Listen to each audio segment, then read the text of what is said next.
After its biggest offensive day of 2025, Chatham is back home under the Saturday night lights. Tonight, the A's host Orleans with the rivals separated by just a point in the East. Hello and welcome into the A's Extra Pregame Show, Diamond Side at Veterans Field with Jake Klein. I'm Hudson Ridley. Last night, Chatham went into Harwich, the best pitching staff in the league, and ended up with a 12-7 win. It was the most runs scored all year by the A's, and Jake, the most runs allowed by Harwich in a single game. Harwich has had the pitching staff that has led the Cape League in just about every category all season, and you wouldn't have known it if you watched last night's game. An offensive outpouring from the A's after 20 straight innings scoreless. That was the biggest crux of that game last night. It was 20 straight innings scoreless going into that game, and then when the A's struck in the second, it was all over from there for Harwich. Jake Klein will talk about that coming up on the Manager Show. He'll have a chat with Dennis Cook, and then after that, we'll have our catch of the day, lineups, and your pitching matchup with first pitch on the way. It's the Anglers Extra Pregame Show on the Cape Cod Baseball Network. Sports Radio, play-by-play. Go A's! Chatham on DRC. Chatham Bars Inn is Cape Cod's premier four-diamond oceanfront resort. With 217 luxurious rooms, guests have access to numerous amenities, including a private beach, complimentary children's programs, 4 award-winning restaurants, a new world-class spa, an outdoor pool, and tennis courts. Year after year, Chatham Bars Inn is recognized as one of the top resorts in the world. Chatham Bars Inn and Cape Cod Baseball. Summer fun for the whole family.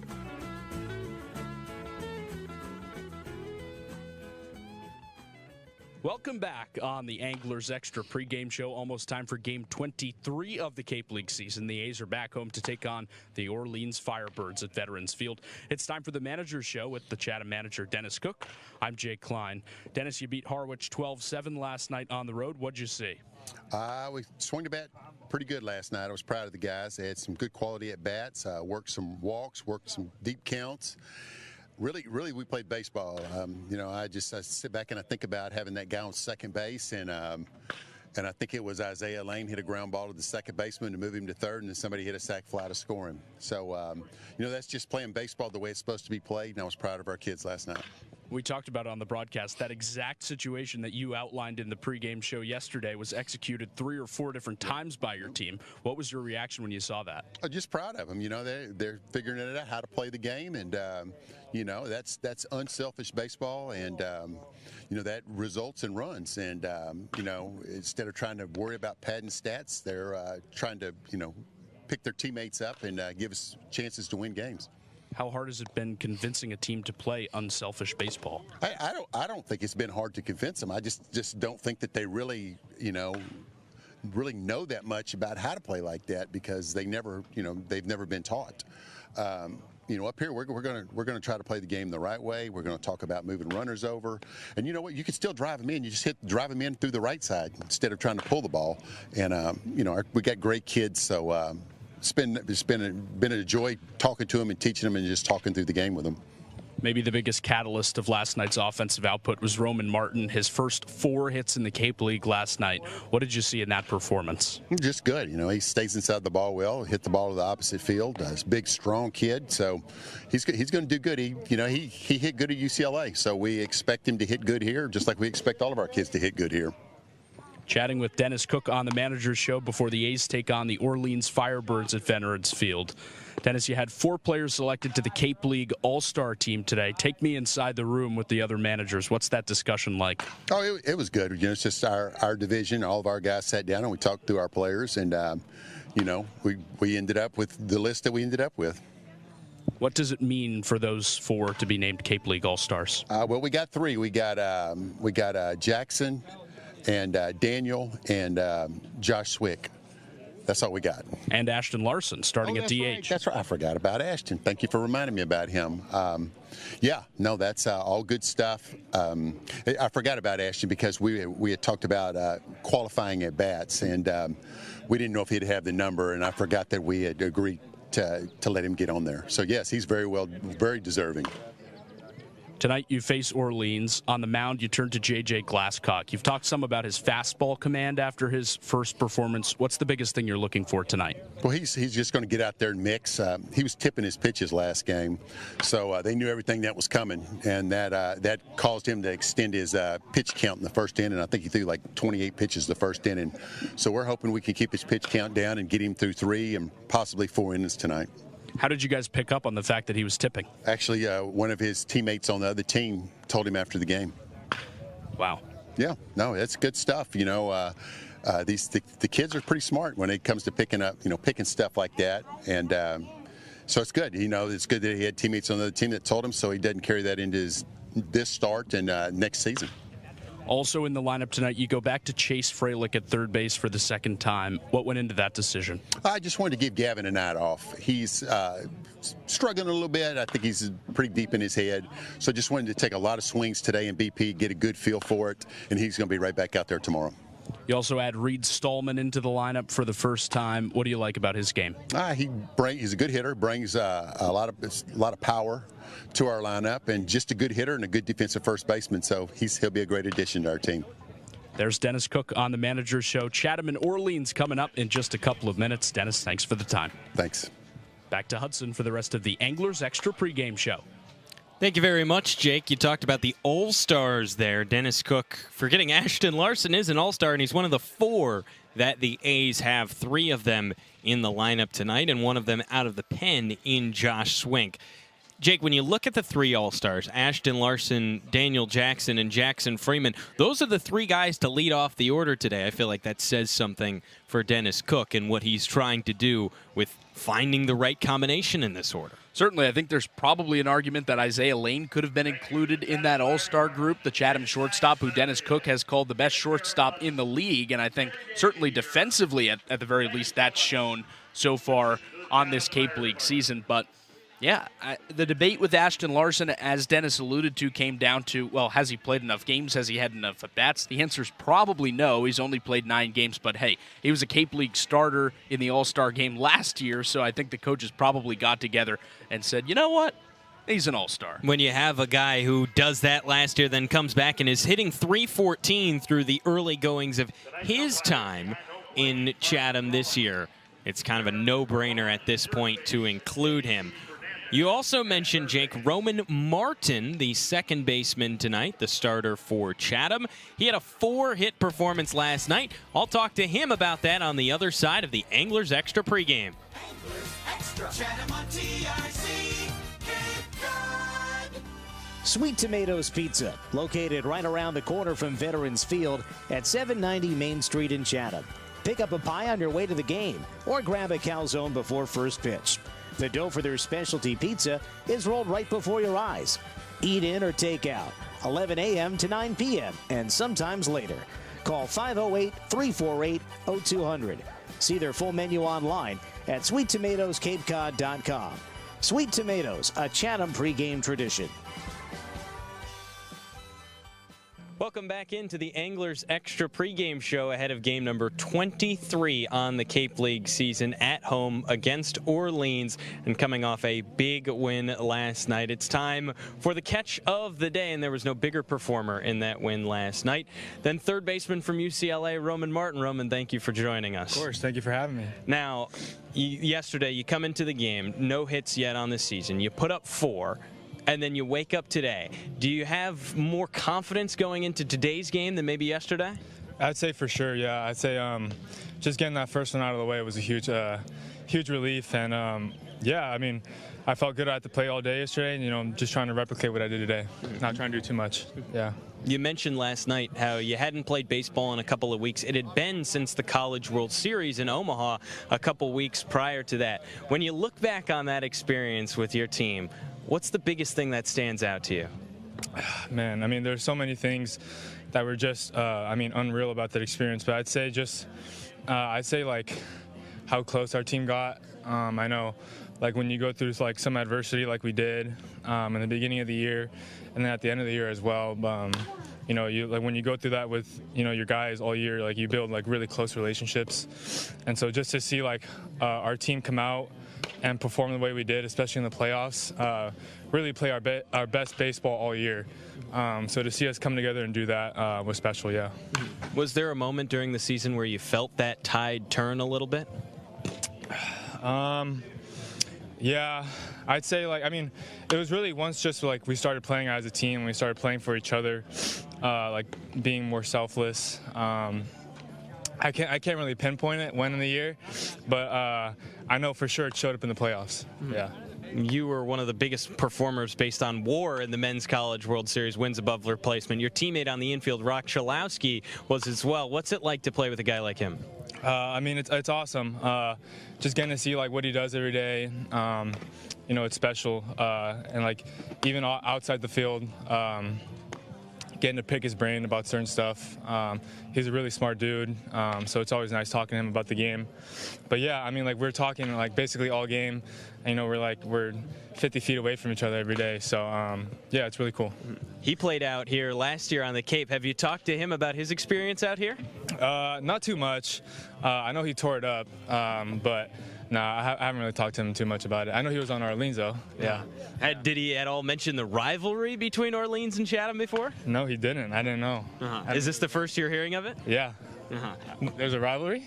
There is a rivalry. There is a rivalry. Okay. When you think between your rivalries between UCLA and USC, obviously it's not the same kind of tension here, but in rivalry games, does it get heightened a little bit for you as a player? Yeah, I'd say, I mean, just naturally. I mean, Coach Savage talks about how like you're really not supposed to, you know, it's just treated like any other game. But yeah, you typically want those games a little more than the others. But yeah, I mean, it's pretty similar here. They're red and we're blue, so. Pretty similar, I guess. Not too much difference between the two. Maybe a little bit lower stakes than it is in the Big Ten. A lot of fans, when they think of UCLA and USC in the Big Ten, they wonder for you guys as players, what's it like to make that travel now from the West Coast out east all the time? Yeah, I mean, it's not too different. I'd say it's more cool. I mean, we're never gonna go to these schools probably ever in our lives again. Like, I mean, like schools like Purdue or like Maryland. So just like really getting to take it all in. I know every road trip we go, we try to explore. I know like in DC, when we played at Maryland, we went around and looked at like the White House and stuff like that. So we always try to like explore cities. So I'd say the travel's cool. I'm personally a fan of it. Yeah. Were there any places that you went during the season that you expect to be cornfields and turned out to be a little bit better than that? Maybe, honestly, I'd say Omaha. I thought Omaha was going to be more, yeah, like you said, cornfield, but like, no, you get there and like you're in like a city, like a downtown area, and they have like a huge convention center, and especially like during the Men's College World Series, it got pretty packed. So, yeah, a lot more than I expected for sure. Do they give you guys free time during Omaha? Yeah, a little bit after, but I mean we're mainly in our rooms for the most part. Besides when we go see family, but yeah, we have a little bit. I mean, we have curfews usually around like 10, so not too late. Yeah. Not too much free time, but still good time in Omaha. Chatting with Roman Martin on the Anglers Extra pregame show for Catch of the Day ahead of Game 23 on the Cape League season. Now, Roman, you're a West Coast guy. You played summer ball out there last year. You're from California. You play college ball in California. What's something that the West Coast does better than the East Coast? Oh, like you're saying just in general or in baseball? In anything. I'd say the music. I love. Yeah, just like West Coast rap. I just think, look at that, they have like a smoother flow than out here. Yeah. Who's your favorite West Coast rapper? Favorite West Coast rapper? I like a guy by the name of Dom Kennedy. And, I mean, obviously you got to go Kendrick Lamar. Yeah. That's the easy pick right there, Kendrick Lamar. Yeah, that's a layup for sure. Yeah, certainly a layup. Biggest name really in rap right now, so good picks right there, Roman. Good picks. Alrighty, that does it for us on the Anglers Extra pregame show, rather for Catch of the Day. Roman, though, thank you for joining us. Of course, thank you for having me. All right, Jake Klein has the rest of your Anglers Extra pregame show. Jake? All right, Hudson. I can't say I'm too much of a Dom Kennedy fan. I don't know about you. I know he exists, so that may put me at a bigger advantage than you. I know Kendrick Lamar exists as well, which is about anything that you can expect from anybody. You know Kendrick Lamar exists, correct? I do know he exists. Okay, yes. Something about a Super Bowl halftime show. Yeah, that would make some sense. That would make plenty of sense. All righty. First pitch is in just a moment. On the other side, we'll get right to it now. National anthem is done. That happened earlier today. So with the A's trotting out onto the field, it brings up the right-hander, J.J. Glasscock. 6 foot, 170-pound right-hander from West Virginia.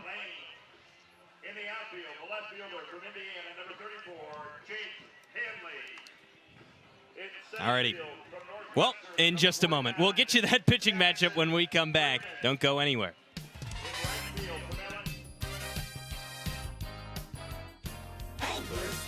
Chatham on TRC, Cape Cod. Year after year, Cape Cod League Baseball and Chatham Bars Inn have been synonymous with summer on Cape Cod. The Inn has offered clam bakes, beachside barbecues, and oceanfront dining since 1914. The new Beach House restaurant at Chatham Bars Inn is open daily for breakfast, lunch, and dinner. Visit Chatham Bars Inn at www.chathambarsin.com. Chatham Bars Inn and Cape Cod Baseball. Summer fun for the whole family.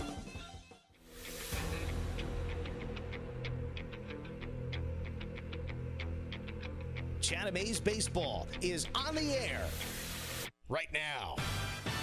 Swings and hits one to left center field. Back goes McFadden. He will not get there. It's a home run. A grand slam for Todd Frazier. Chugging into second base with an RBI double is Evan Longoria. He is 4 for 4. Hit on the ground, left side. Will it get through? Off Crawford and into center field. Federovic scores and Chatham wins it in 11. The game-winning hit from Seager. It's a 5-4 Chatham winner. And now, with your play-by-play, Jake Klein and Hudson Ridley. First pitch just moments away at Veterans Field as the right-hander J.J. Glasscock walks up the mound to face Anthony Potestio from the left side. The first pitch hits him in the knee. Right in the back of the leg at 6:59, a minute earlier than scheduled start time, and we are underway. Wow. Hello. 6:59 and 68 degrees. Your time and temperature presented by the Chatham Athletic Association. Anthony Potestio goes down to first base. Up next, it's Luke Nixon, the second baseman. Elijah Iquez bats third with Robbie Levy in the 4-hole. Jonathan Mendez in the 5 spot. Cashel Duggar bats 6th with Dawson Bryce hitting 7th. Kyle Johnson, former A, in the 8 spot. And Ryan Kucharak rounds out the order. Your lineup for Orleans presented by Chatham Clothing Bar. It's righty on lefty against Nixon. The first pitch, fastball above the eyes. It's 1-0. Again, the top of the order, it's Potestio, Nixon, and Iquez. Potestio on first after the leadoff hit by pitch. 1-0. Another fastball high. 2-0 on Luke Nixon. Second baseman from NC State getting the start today. He crowds close to the plate. 2-0. Breaking ball down and in, and he runs the count to 3-0 on J.J. Glasscock. 6 foot, 170 pounds from West Virginia, making his first start as a Cape Leaguer, his second appearance. 3 1/3 in his first. 10.8 ERA. 3-0 pitch, a called strike. Bottom inside corner, it's 3-1. The mix for Glasscock, fastball, slider, curveball, and changeup. 3-1. Upstairs, ball 4. And in the blink of an eye, it's 2 base runners on for Orleans. Potestio up to second and Nixon on first. Let's get you the defensive alignment presented by Short and Sweet Ice Cream. Out in left, it's Jake Hanley with Jackson Freeman in center and Ashton Larson in right. At third base, Chase Fralick gets the start today with Isaiah Lane at short. Roman Martin at second, and Reed Stallman, the new A, at first base. Noah Miller catches J.J. Glasscock. Right on right with Elijah Iquez, the first pitch. Fastball, rather breaking ball, high and outside. It's 1-0. Martin at second base, very close to the bag. 1-0. Called strike. Fastball dots the bottom outside corner on Iquez. Starting shortstop from Hawaii. He'll get the nod to start in the All-Star game a week from tomorrow. 1-1 pitch, runner takes off from third. Pitch is a ball, the throw down is swallowed by Miller. Potestio moves up on defensive indifference, and it's runners on the corners, nobody gone. A scoreless game between Chatham and Orleans in the top of the first. I reckon Kelly Nicholson not too pleased that Luke Nixon, the runner on first, didn't move. 2-1, now Nixon moves. The pitch is lined into left, a base hit. Potestio scores from third. Nixon gets the windmill at third. He's coming home. He flies in with no throw. It's cut off in the outfield. 2-run score for Orleans before a single out. It's 2-0 Firebirds in the top of the first. And wow, out of nowhere, an early lead for the Firebirds. Elijah Iquez up to second base with a double. He brought in both runs. A hit by pitch, a walk, and a double. Now Robbie Levy from the left side. Glasscock's first pitch. Fastball low and in, it's ball one. He had some trouble in his first outing. A 10.8 ERA. Said he was tipping his pitches against Falmouth. 1-0. Swing and a lofted ball sent deep out to right field. Larson gives chase, watches it fly. The Firebirds are hot early. A 2-run shot from Robbie Levy, and it's 4-0 Orleans in the top of the first.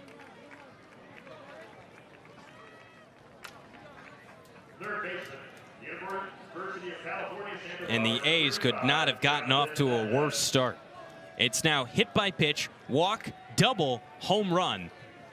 And Jay Powell, Chatham's pitching coach, makes his way out to the mound to have a chat with Glasscock. He throws up the hands in confusion. Never a good sign when you need a mound visit before an out. Not at all. Against Falmouth a week ago, the claim was that Glasscock was tipping his pitches. His teammate Robbie Porco, a pitcher for Falmouth, was the one to let him know. And when you chatted, Jake, with Dennis Cook on the manager's show before the game, he said that thank goodness he figured this out now, so this won't be an issue in the future. And already it's 4-0 without a single out. Not the best start for J.J. Glasscock, and now he faces Jonathan Mendez, third baseman from the right side. Foot at the back of the righty box. First pitch. Upstairs, ball one. Fastball only at 90 from Glasscock.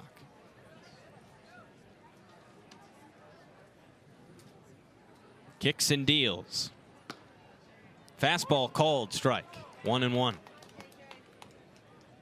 He's got an old school windup. Puts the ball behind his head as he stretches and tosses. 1-1. Fastball called, strike. Bottom outside corner on Mendez. Third baseman from UCSB. One of the many West Coast guys for Kelly Nicholson year after year. 1-2 pitch. Breaking ball down and out. Count runs to 2-2.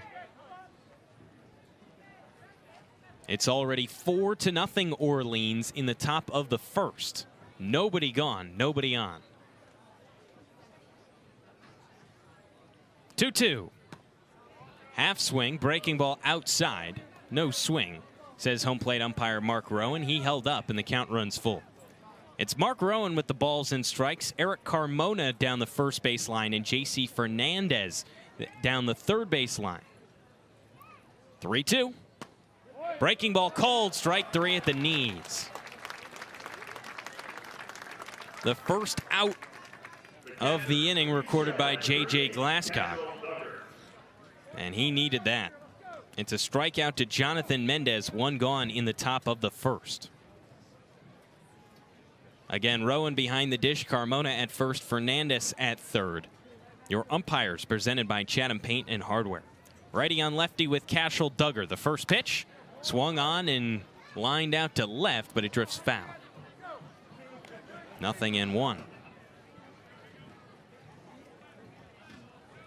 Duggar, one of 4 All-Stars for Orleans. The starting catcher come next Sunday.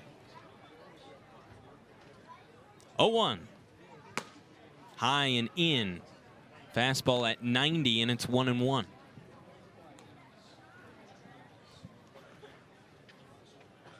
In Duggar's stance, he pinches the knees very close together and almost lunges over a bit as he waves the bat.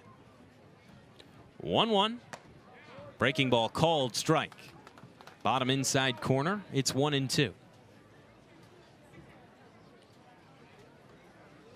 Shadows cast throughout left and center field. Right field casted in sunshine. Same with the inside of the diamond. 1-2 pitch. Breaking ball called, strike 3. Back-to-back strikeouts for Glasscock, both of them looking, this time against Cashel Duggar, and it's 2 gone in the top of the first.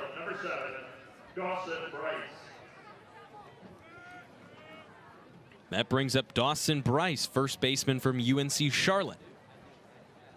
Right on right, first pitch.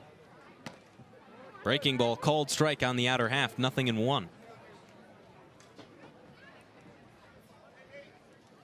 Bryce, the 7th batter in the inning for Orleans. Here's the 0-1.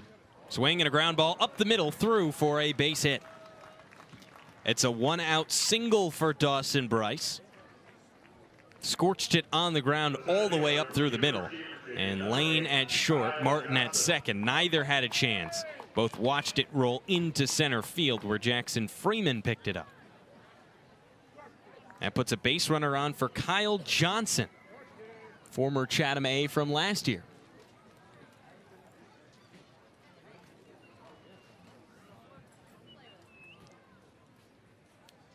Right on right.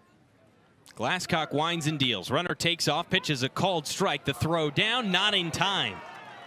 It bounced into the glove of Martin. He slapped the tag on Bryce, but just a step late as Bryce steals second and puts a runner in scoring position for Johnson with 2 gone.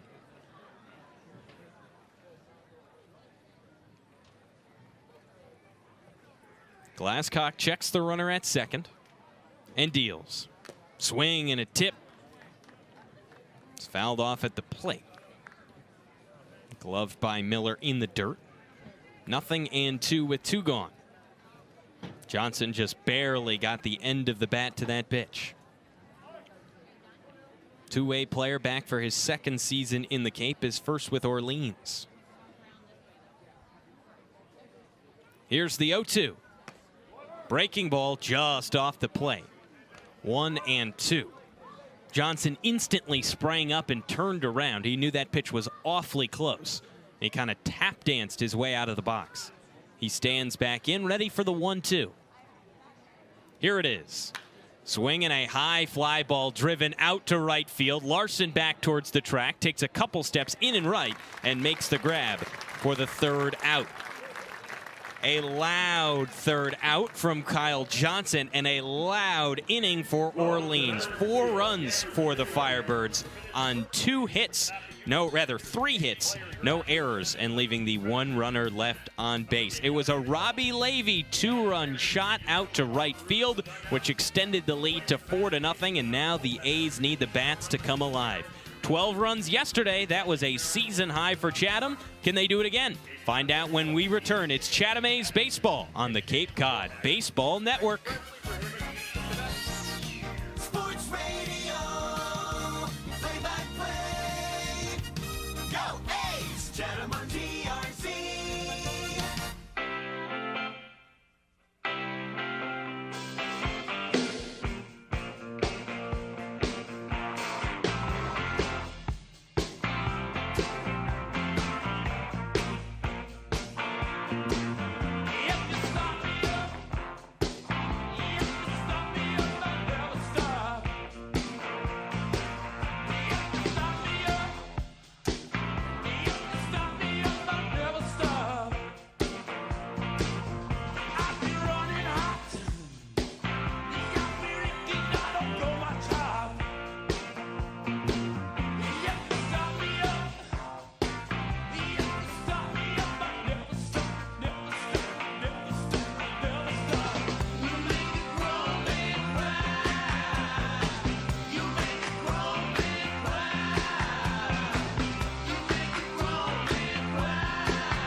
Welcome back to Veterans Field, an early 4-0 lead for Orleans as we make our way to the bottom of the first with Jake Klein.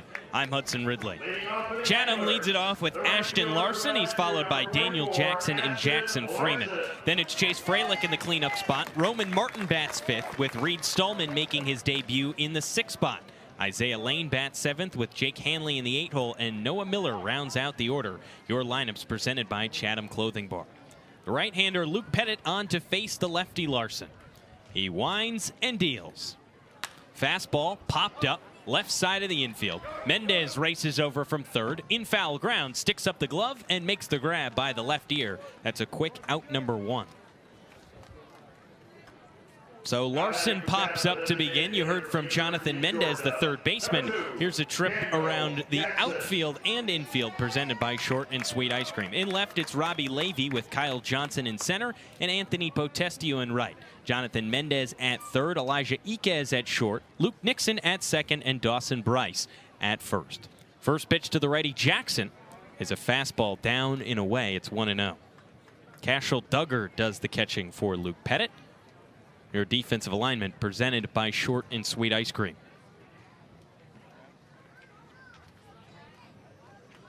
1-0. Breaking ball called strike.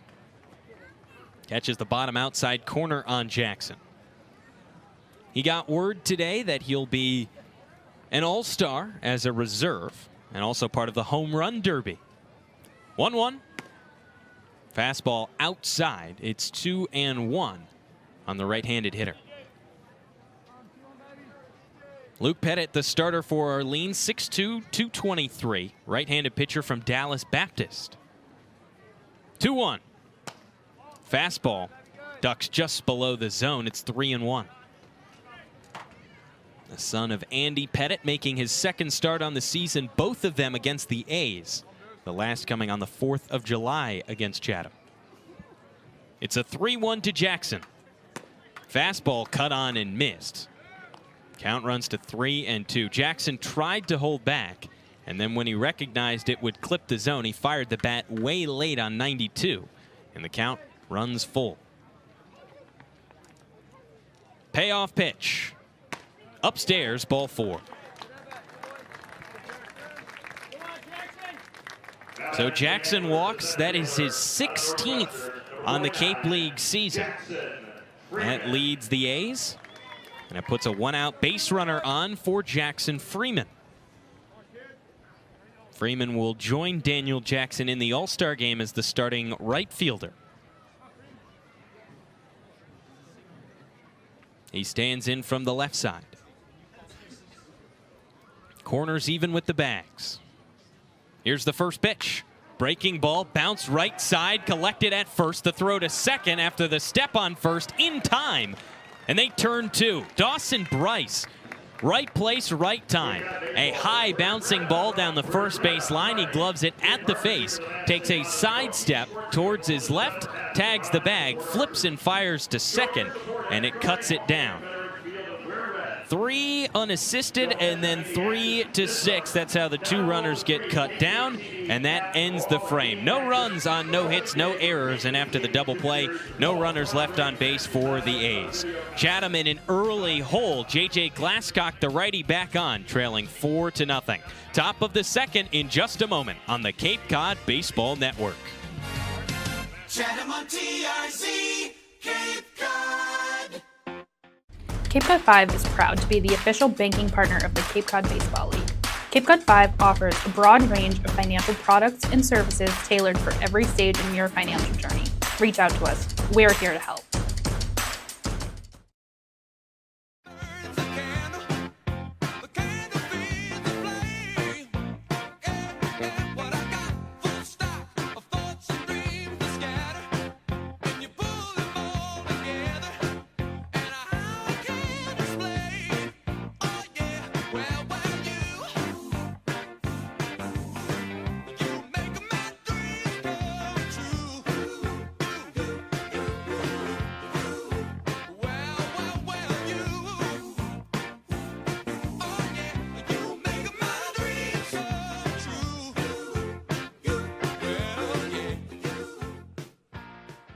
Hi, this is Isaiah Lane from the University of San Diego. You're listening to the Chatham A's Baseball with Jake Klein and Hudson Ridley on the Cape Cod Baseball Network. Back at Veterans Field for the top of the second. 4-0 lead for Orleans with Jake Klein.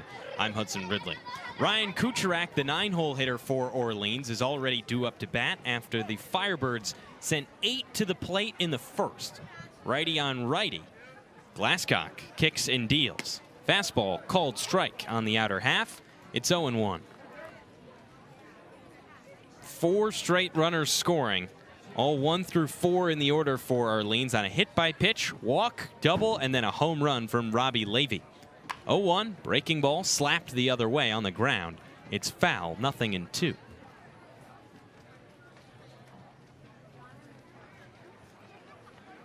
Kucherak, the designated hitter from Northwestern, usually starts at shortstop for the Firebirds.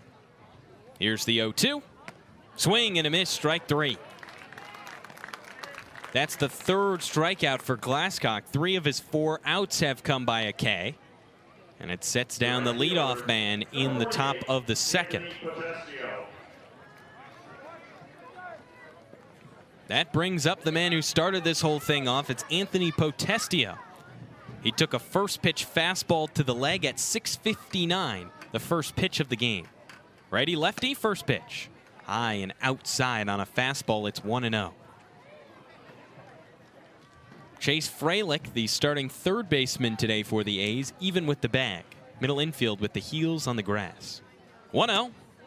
Fastball down and in. It catches the zone, though. It's 1-1.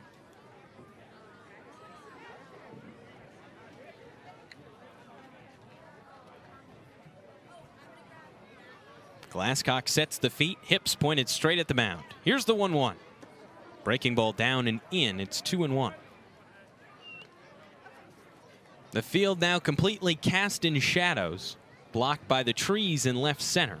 The scoreboard in front of them reads 4-0 Orleans. 2-1 pitch. Swing and a foul back to the screen. It ripples the netting and it runs the count to 2-2.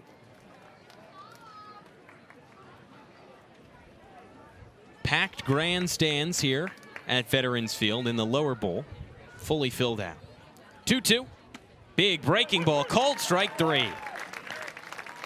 Back-to-back strikeouts for Glasscock. It's his 3rd looking today. All on that slow curveball. It puts 2 down in the top of the second. Up comes Luke Nixon from the left side. First pitch from Glasscock. Fastball skips in the dirt away from Miller. Rolls to the brick backstop. Elijah Iquez stops it with his bat in the on-deck circle. 1-0 The count on Luke Nixon. Glasscock works quickly. He kicks and deals. Fastball upstairs. It's 2-0. There was an earlier threat of fog at Veterans Field. Most of that has since cleared up, but now the sky mostly cloudy ahead. American flag in center, whipping right to left. Here's the 2-0. Fastball high and out. A 3-0 count on Luke Nixon. The second baseman walked his first time up and came in to score. Here's the 3-0 pitch. Fastball called strike. 3-1.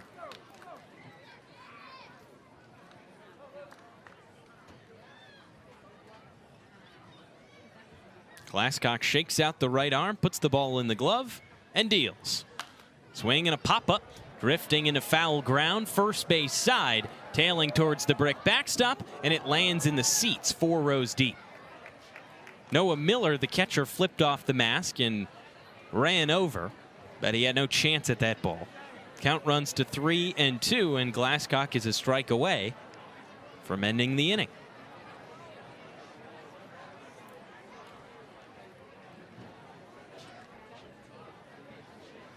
Here's the payoff. Bounces in the dirt. That's ball 4. The second walk in as many innings for Nixon. It's a 2-out base runner for Orleans.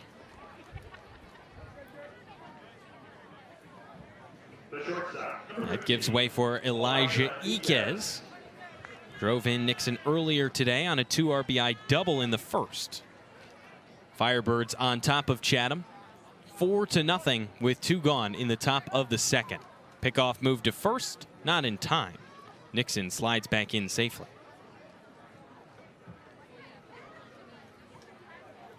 A line of fans atop the hill out in right and center field. A good crowd today at Veterans Field. Another pickoff move to first, and the tag not in time. J.J. Glasscock working with Reed Stallman, the first baseman, making his A's debut today. He bats in the 6th spot for Chatham.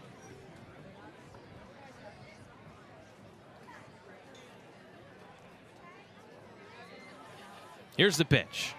Breaking ball outside, 1-0. The fans here earlier today got to see the flyover for First Responders Day. A Coast Guard helicopter flying low overhead. Another pickoff to first, and again cannot get the runner. A head-first dive from Nixon. Some members of the Coast Guard still here. There's a boat parked out on Depot Road past right field where 4 of them sit watching the game from the outfield. Runner takes off for second before the pitch. Pitch is a called strike. The throw down not in time, and Nixon steals second standing. Taking advantage of the windup of Glasscock. He was off before Glasscock really even started to get into his motion. And there was no tag on that throw down from Miller. He had it easy. Runner in scoring position with 2 gone for Iquez. 1-1 pitch upstairs, and Miller extends the arm the full way to glove it, or else that would have been third base for Nixon.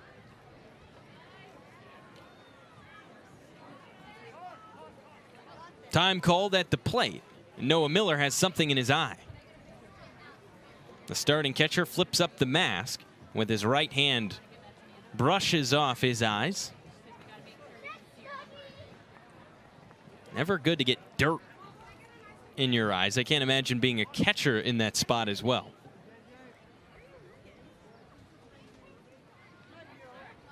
Step off, Glasscock lollipops to second. And there's no tag from Martin. He's been preoccupied with the runner Nixon. He shares a laugh with Roman Martin on second base, who stands just a few steps away from that bag. Now the 2-1. Fastball high. 3-1 on Iquez. A hitter-friendly count. Orleans already in front, 4-0. Iquez has 2 of those RBIs. Top of the second and 2 gone, runner on second. 3-1. Breaking ball called, strike. Iquez shakes his head as he backs out of the box.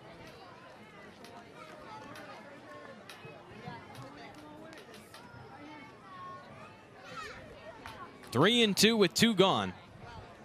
The runner Nixon at second will be off. Glasscock steps off and throws to second. Plays catch with Martin. He was nowhere near getting Nixon.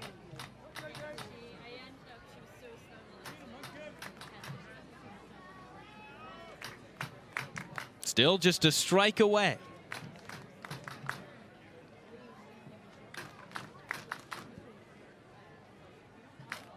The 3-2. Breaking ball called, strike 3. Glasscock dots the very top edge of the strike zone, and he's got 5 Ks already.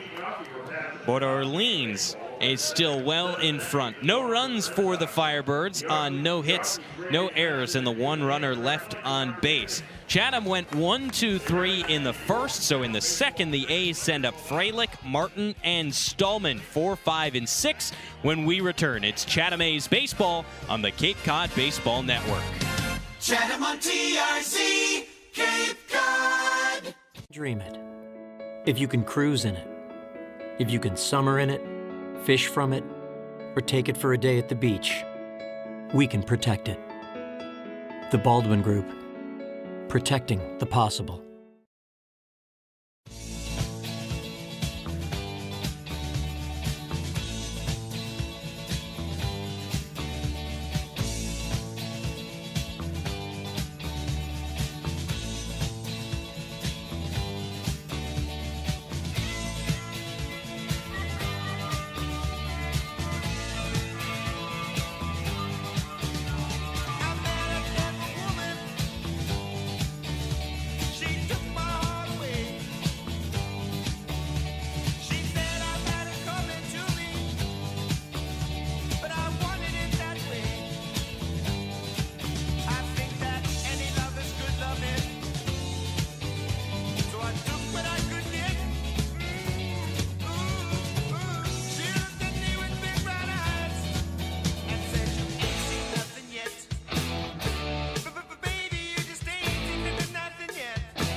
Bottom of the second at Veterans Field on the Cape Cod Baseball Network. Orleans on top of Chatham 4-0.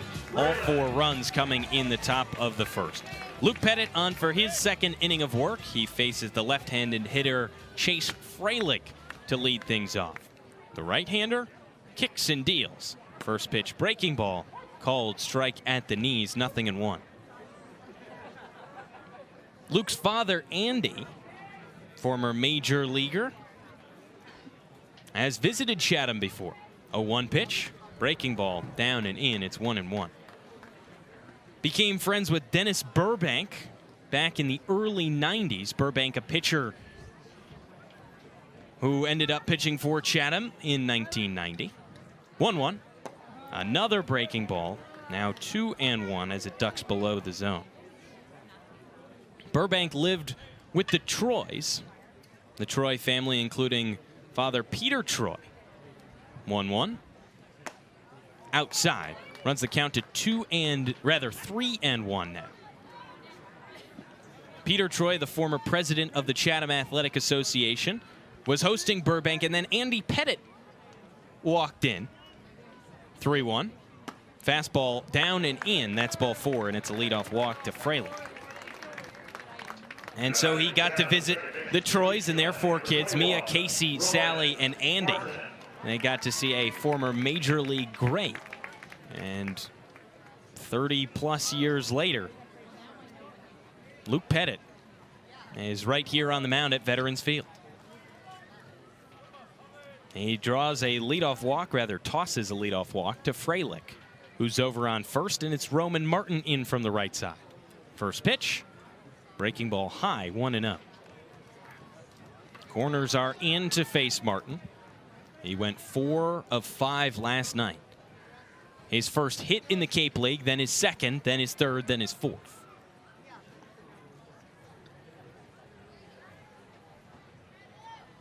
Here's the 1-0.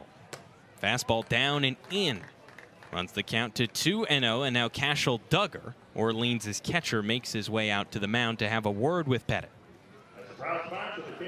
Pettit has already tossed 2 walks today. He came into today with just 1 in comparison to 22 strikeouts.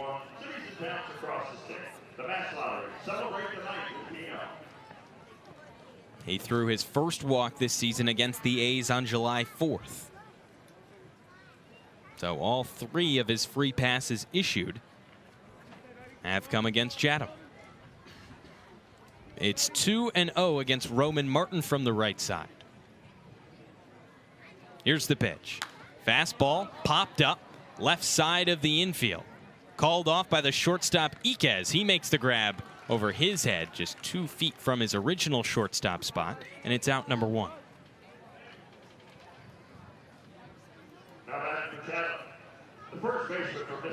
It leaves Freilich on first and gives way for Reed Stallman, first baseman from Mississippi State, in his first at-bat with the A's.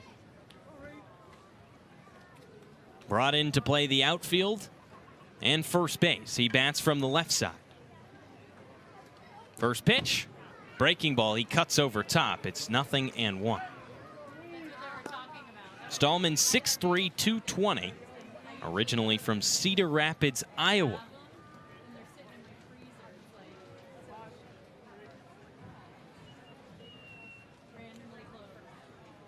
(0-1).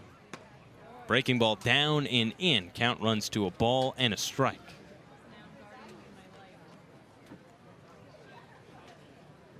At Mississippi State in 2025, 11 home runs, 34 RBIs. Dennis Cook says he likes the power that Stallman brings to the lineup. 1-1. Breaking ball catches the bottom outside corner. Rather, that's the fastball from Pettit at 93. And OPS just under 1,000 in his time at Mississippi State. 1 gone and a runner on first. Here's the 1-2. Breaking ball, line right side and foul. A scorcher sent into a crowd of people down the right field line. It bounced underneath the group and rolled a little bit up the hill in right field before settling back down. Stallman got a whole lot of that ball. It's 1-2.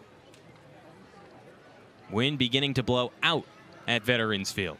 Here's the pitch. Swing and a ground ball up the middle. Gloved at second. The flip to second for 1 in time. The throw to first. Got him. Double play. Stallman grounds out 4-6-3. It erases the lead runner, Chase Freilich. And for the second time today, the A's have grounded into a double play. It's no runs for Chatham on no hits, no errors, and no runners left on base, as Pettit is through 2 scoreless, facing the minimum. Chatham trailing early. It is 4-0 Orleans at Veterans Field. When we come back, it's the middle of the Firebird order on the Cape Cod Baseball Network. Been a ton of training when it comes to bat speed, or products for players to be able to train bat speed.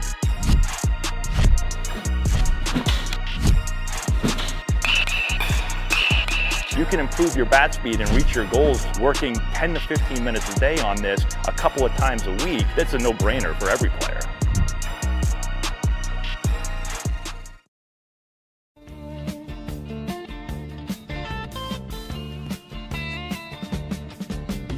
Shiver in the dark, it's raining in the park, but meantime, sound of the river, you stop and you hold everything. A band is blowing Dixie, double fall time. You feel alright when you hear the music ring.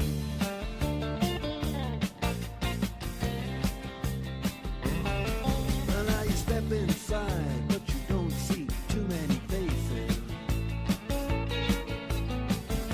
Coming in out of the rain to hear the jazz go down. Competition in other places. Welcome back to Veterans Field. It's the top of the third on the Cape Cod Baseball Network, and Orleans leads Chatham 4-0. J.J. Glasscock walks back up the hill for his third inning of work, facing the left-hander Robbie Levy. First pitch, fastball fouled back to the screen, 0-1. In his first at-bat, Levy sent a shot out to right field, which drove in 2 runs.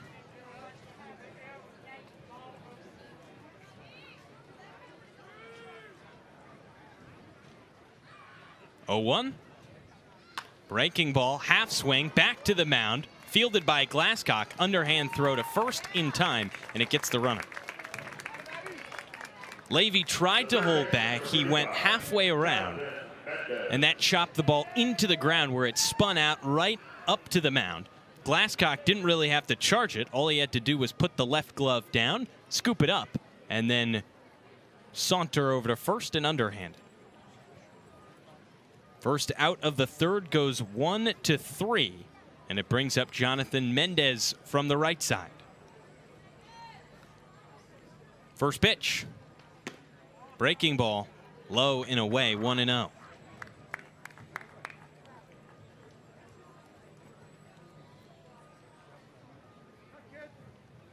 Glasscock allowed the first 4 batters for Orleans to score. Since then, he's been quite good. 1-0 pitch. Fouled off right side. Tails back to the parking lot that sits right behind Veterans Field. 1-1. After allowing those 4 to come across to score, he's picked up 5 strikeouts, 4 of them looking, including 1 against Mendez. 1-1. Breaking ball, called strike at the knees. It's 1-2.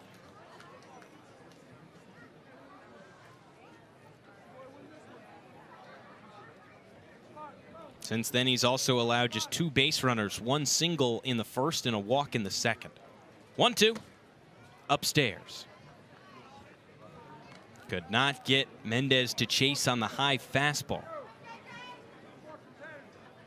His bread and butter to put away hitters has been the curveball. One of his 4 pitches, fastball, slider, curveball, changeup. 2-2. Changeup grounded left side and skips foul on top of the dugout of the Chatham A's.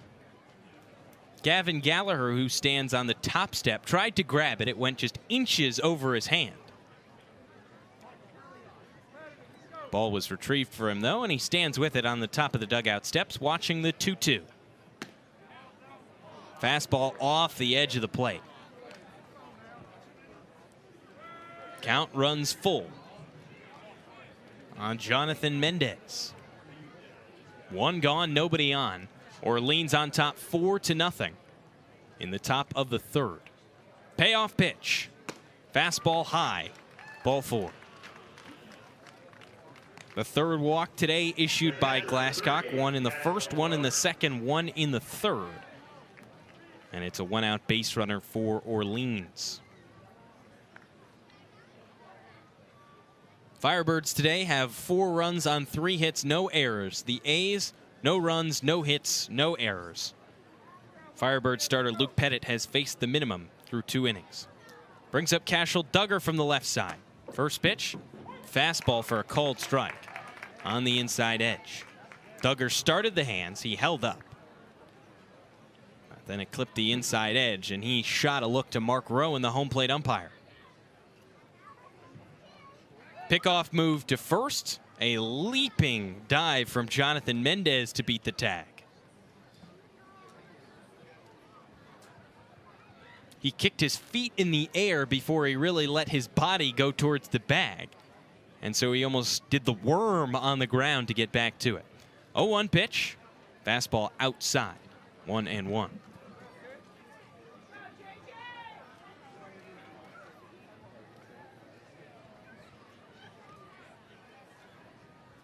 Middle infield at double play depth. Lane at short, Martin at second. Throw to first, skips in the dirt, and Stallman has to glove it as it ricocheted into his leg. If he didn't save it, Mendez could have gone up to second. Or third. Who knows? 1-1. Breaking ball cut on and missed.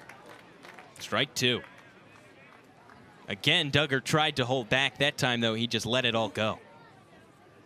76 on the curve from the right-hander Glasscock.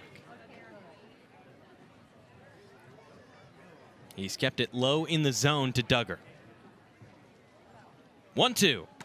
Breaking ball called, strike three. A sixth strikeout for Glasscock. 5 of them looking. That's the second out in the top of the third.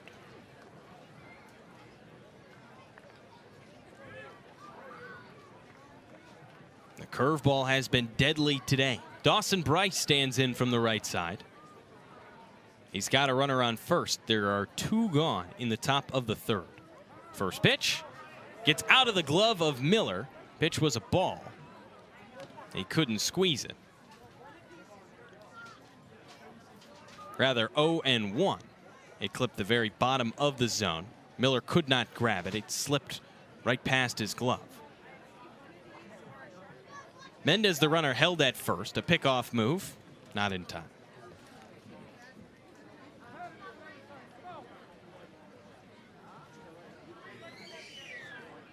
Gray skies at Veterans Field. The lights are on. 0-1. Another breaking ball low and away. 1-1.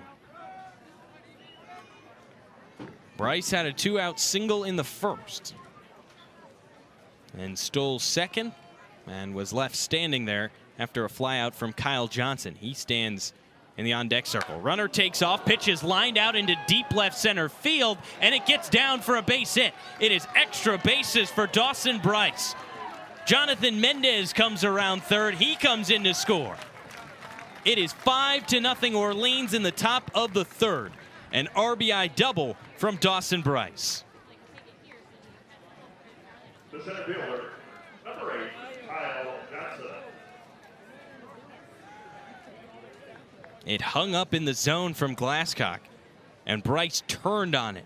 It was a scorcher down the left field line that hung up for a while as it got closer and closer to that line.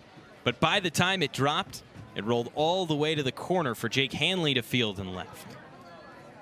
5-0 Orleans on top with 2 gone. First pitch to Kyle Johnson is a fastball for a strike.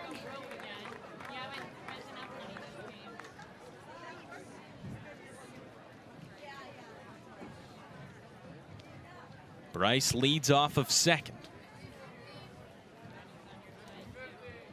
0-1. Breaking ball down. It's 1-1. An awfully different look to last night.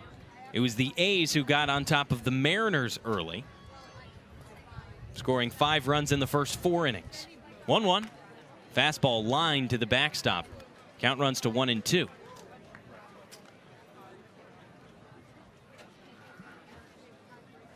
The pitching held up for Chatham until the 4th inning of last night, where the Mariners scored 3 runs.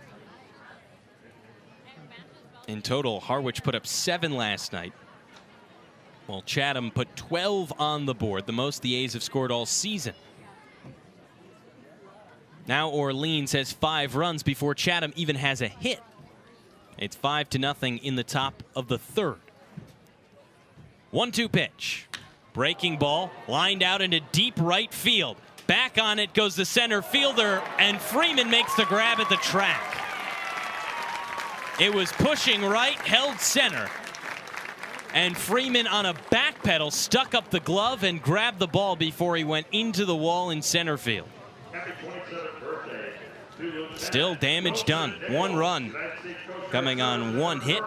No errors, and the 1 runner left on base for Orleans. 5-0 Firebirds on top on our way to the bottom of the third. Bottom of the order due up for the A's when we come back on the Cape Cod Baseball Network. Chatham A's on the air.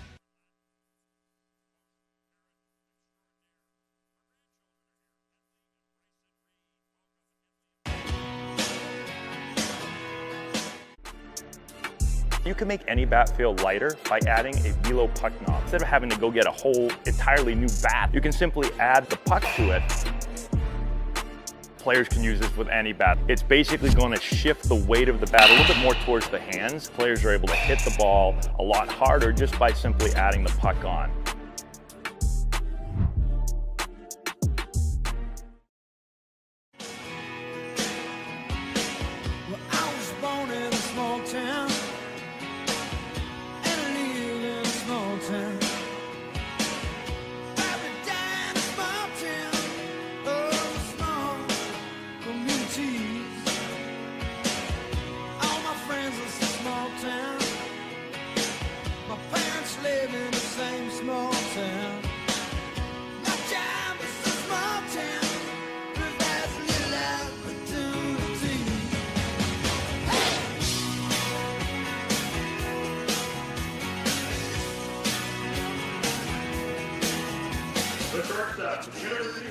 Nothing Orleans lead in the bottom of the third at Veterans Field. With Jake Klein, I'm Hudson Ridley. 6 up, 6 down for the A's, including 2 double plays for Chatham, both against the righty starter Luke Pettit, who makes his way on for his third inning. Isaiah Lane, the shortstop, leads it off from the right side. First pitch from Pettit is a fastball fouled off at the plate. 0-1.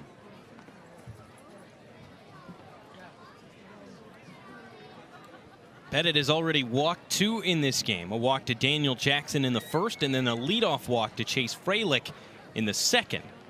He came in with just 1 walk entering today. 0-1. Breaking ball. Low and away. 1-1.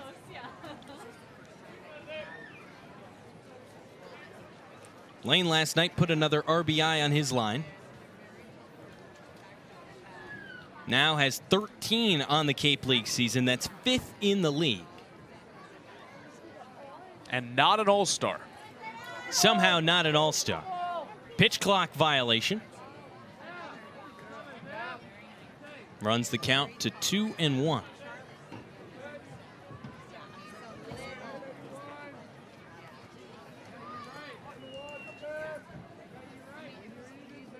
Here's the pitch.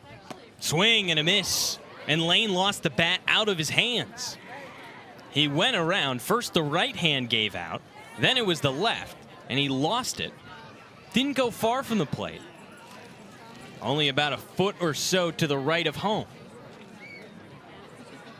With that big cut and a miss, it's 2-2 to the leadoff man, Isaiah Lane.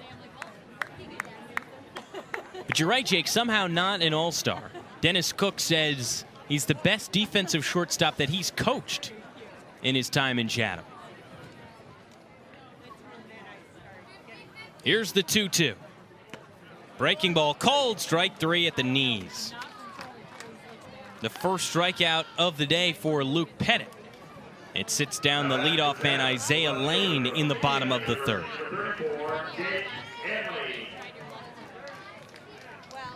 The right-hander up and warming is Mason Bixby in the Chatham pen. He'll likely make his 4th appearance of the season. First pitch to Jake Hanley is lined out in towards center, and it drops down in front of Johnson for a base hit. First pitch swinging for Jake Hanley, sent out to center field. And it's the first hit of the day for the A's. It comes from the 8-hole hitter. Chatham still with a lot of ground to make up. It's a 5-0 Orleans lead. There goes the no-hitter.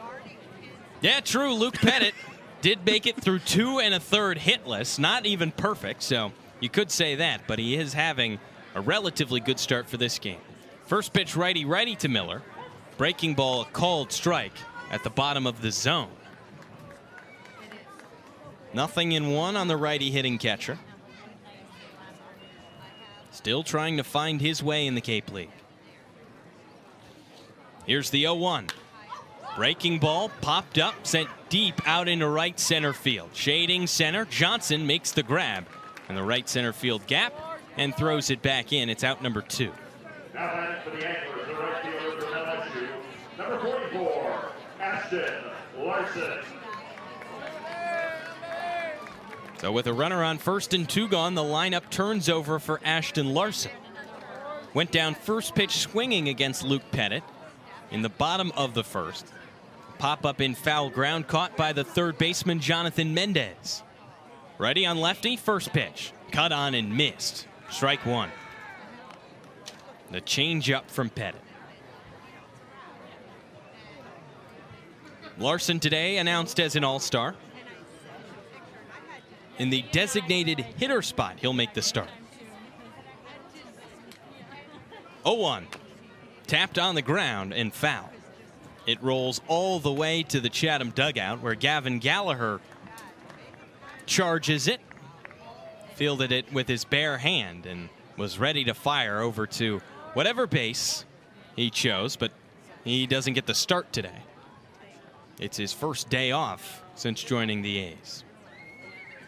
Pickoff move to first, not in time.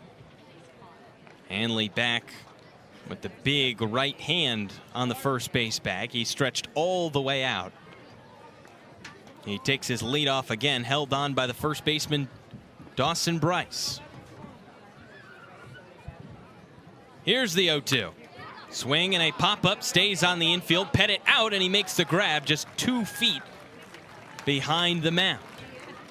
It was a dying quail on the infield as Larson was jammed on the inside.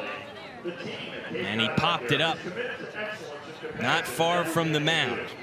Pettit ranged back and made the grab, so it's no runs on 1 hit, no errors, and a runner left on base for the A's. An early 4-0 lead for Orleans was converted into 5 in the top of the third.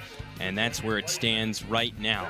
5 runs on 4 hits, no errors for the Firebirds, and just 1 hit on the day for the A's. On the other side, Orleans faces a new pitcher. It's the right-hander Mason Bixby when we return in the top of the 4th on the Cape Cod Baseball Network. Sports Radio, play-by-play. Go A's! Chatham on TRC.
Hi, this is Dennis Cook, manager of the Chatham Anglers. You're listening to Chatham A's Baseball with Jake Klein and Hudson Ridley on Cape Cod Baseball Network.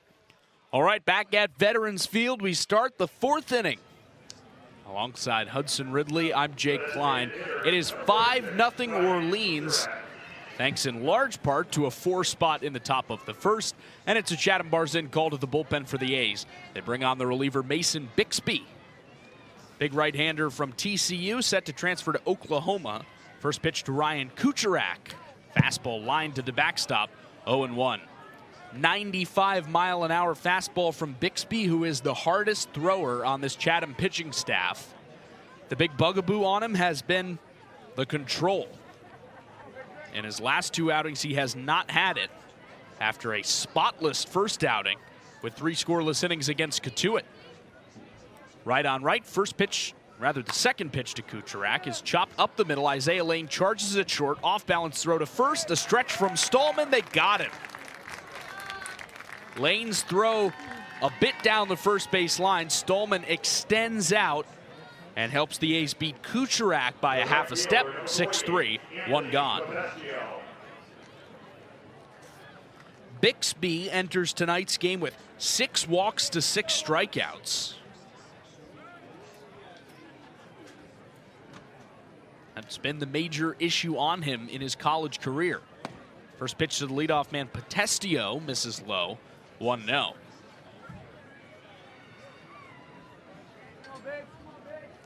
Big right-hander Bixby set to transfer to Oklahoma from TCU. Comes set, 1-0 pitch. Swing and a foul tip, 1-1.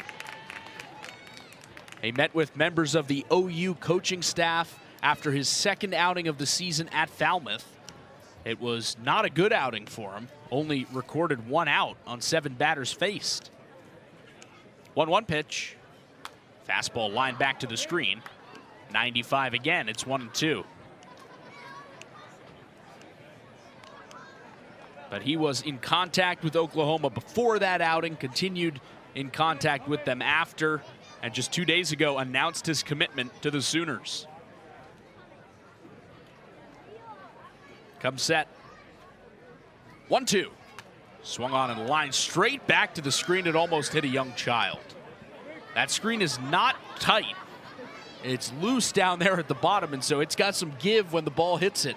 And it gave right beside the head of, I'm just estimating, maybe a 5 or 6 year old boy. And they were phased.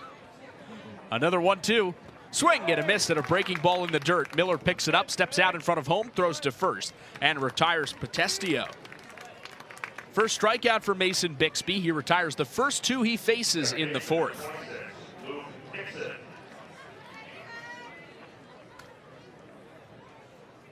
There's 4 or 5 young kids right behind home plate. And right after that ball came in, Mom came over and said, okay, let's sit down. She had to calm him down. There was almost crying back there. Lefty hitting Luke Nixon in. The pitch up and away, 1-0. If you're watching on the video broadcast on YouTube or any of our social media platforms or TRZ Team Line, you can see the fog. It's starting to creep over Veterans Field. 1-0. Check swing. Called a strike anyway on the inside corner. 1-1. Nothing heavy yet. If you look up near the light towers, you can see the misty, wispy white areas blowing through. 1-1. Fastball backs Nixon off the plate. Misses inside. It's 2-1. Sometimes the best indicator of fog at night during a game is fog that morning. And it was foggy this morning. It was foggy even until the afternoon, where we thought that could put a damper on this game, and at this point it hasn't yet. 2-1. Fastball just off the plate away. 3 balls and a strike.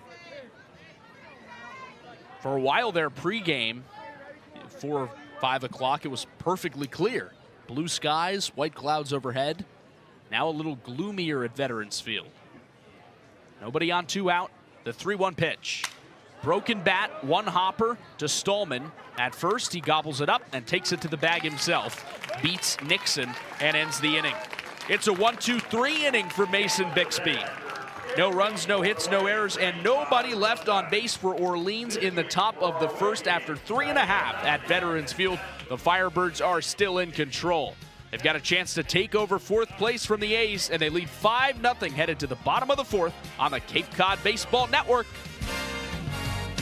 Chatham on TRZ, Cape Cod. Offering 0% for 60 months on CAT's new lineup of compact track loaders. That's 0% for machines that have been redesigned from the ground up. 0% for new features and big comfort. Nice cab, heated seat, great machine. 0% for more power and performance. Picked up a big 4,000-pound block like it was nothing. 0% for work tools too. But there's a 0% chance this offer will last. So contact Milton Cat before there's 0 time left.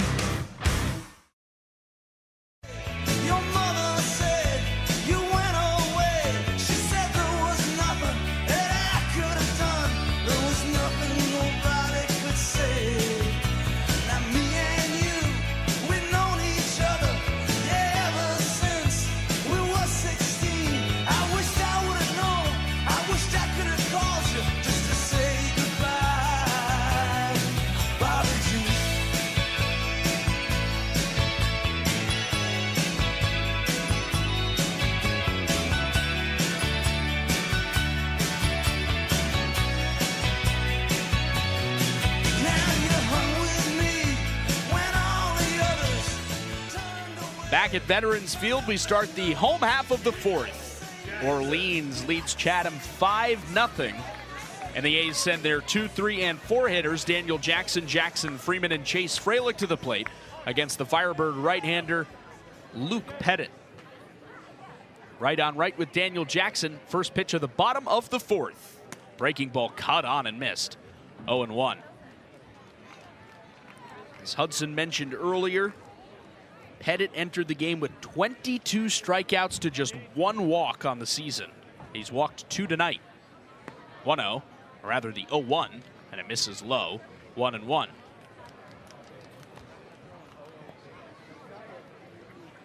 Kelly Nicholson said before the game, if Pettit does what he does, if Luke's Luke, he says, they'll have a chance to win. 1-1, popped foul in the air over the first base dugout, out of play. 1-2. It helps that Luke's being Luke and he's got 5 runs of support. That does help. The first 3 frames they got. Just 1 strikeout for the right-hander so far, but he's also allowed only 1 hit. The 1-out single to Hanley in the third. 1-2. Breaking ball misses down and away. 2 balls, 2 strikes. Jackson drew one of the 2 walks issued by Pettit so far. Reached in his only plate appearance in the first, but was stranded on first. Actually forced out when Jackson Freeman hit into a double play. 2-2. Swing and a miss, strike 3. Second strikeout for Luke Pettit. He retires Jackson on 5 pitches, and that is the first out in the bottom of the fourth. The Chatham offense has been streaky all season. After about a week was the worst offense in the Cape League by batting average.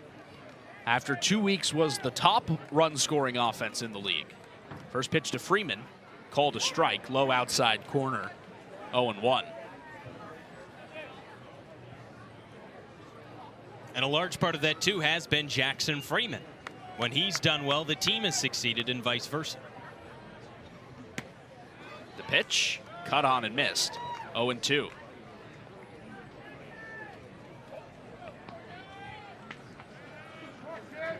Yeah, I would have to conduct some sort of study to figure out if there is a correlation, but it does feel that way.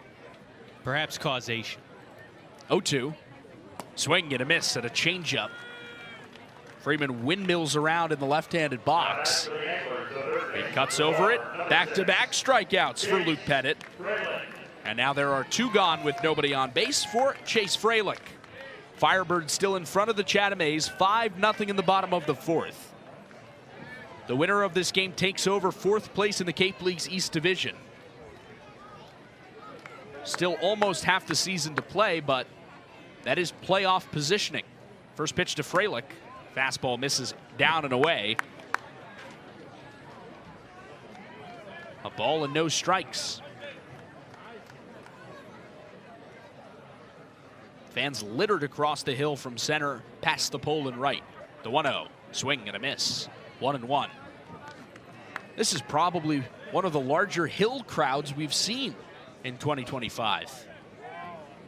Certainly a surprising day for it as well.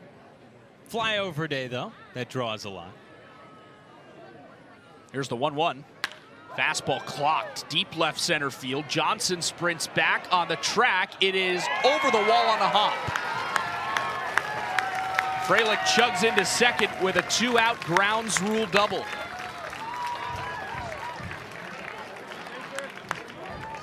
And that is the first loud pop off a Chatham bat. This crowd, you can feel, wants to get into it, and Freilich gives them cause to cheer.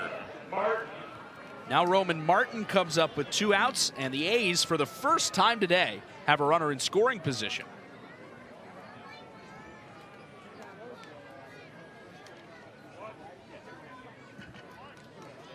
Right-handed hitting Martin at the plate.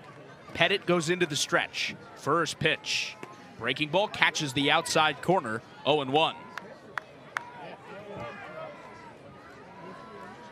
The extra base hit for Freilich is his first of the summer on his 12th hit.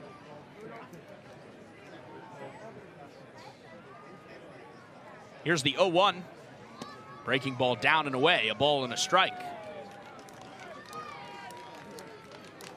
The Orleans shortstop Elijah Iquez is pulled toward the third base hole against the right-handed hitter. He's right on the cusp of the outfield grass. Second baseman Nixon tight to the bag. The pitch, breaking ball shin high, called a ball, it's 2-1. More light fog blowing around, really only visible when you see it right up near the light towers, hanging above Veterans Field. The 2-1. Driven to right. The right fielder Potestio right on the line, and he makes the catch in foul ground to end the inning. Kelly Nicholson had him played perfectly.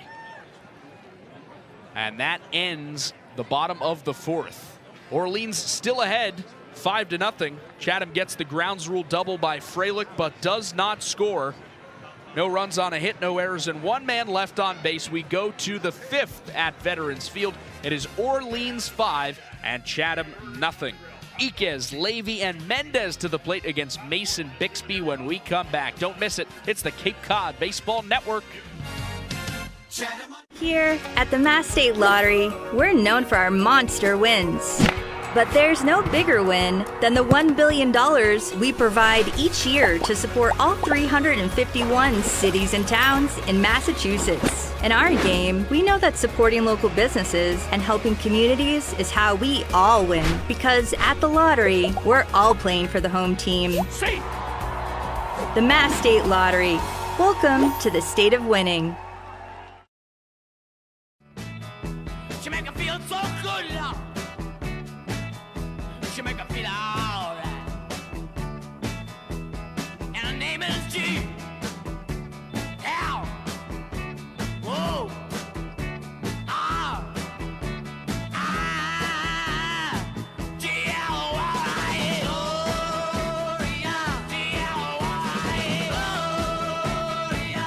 I'm gonna shout it all night. Gloria. I'm gonna shout it every day.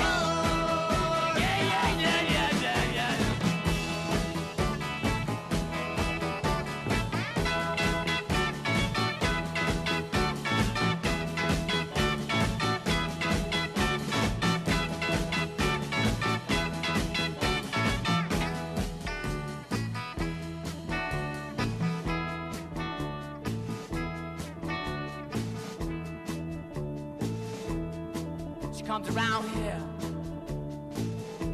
just about midnight. She make me feel so good, love. Back at Veterans Field, we start the fifth inning, and Orleans leads Chatham 5-0. Jake and Hudson with you, high above Diamond Side at Veterans Field. And the right-hander for Chatham, Mason Bixby, comes back to the mound. Faces the right-handed hitting Elijah Iquez. First pitch. Fastball misses inside, just a hair off the plate, 1-0. Here comes the heavy stuff. Fog blowing in from right field across toward left. That's unusual at Veterans Field. 1-0. Breaking ball catches the top of the zone, 1-1. Almost always, the fog comes in from left across toward right, and that's usually the more permanent, lasting fog. When it comes from right and blows across toward left, as it is now, typically that blows through. 1-1. Changeup misses just down and away, 2-1. And as of right now, too, this game is not final as it starts to set in heavier. We're only through 4. With the road team leading, we'd need to play 5 complete for an official game. 2-1. Fastball called a strike, outside corner. 2 balls, 2 strikes.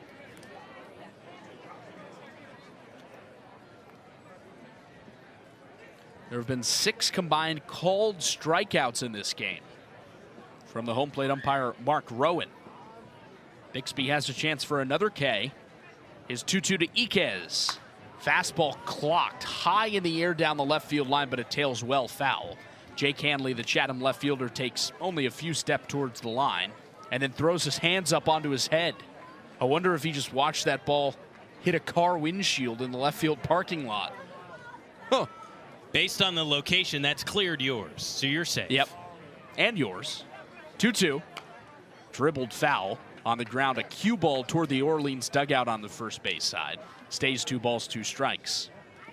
Maybe not Hanley's car, though. Yeah, for his sake, I hope it for anyone's sake, really, I hope it avoided a car windshield. Right-hander Bixby comes set again. Looks in for the sign. Here's the 2-2.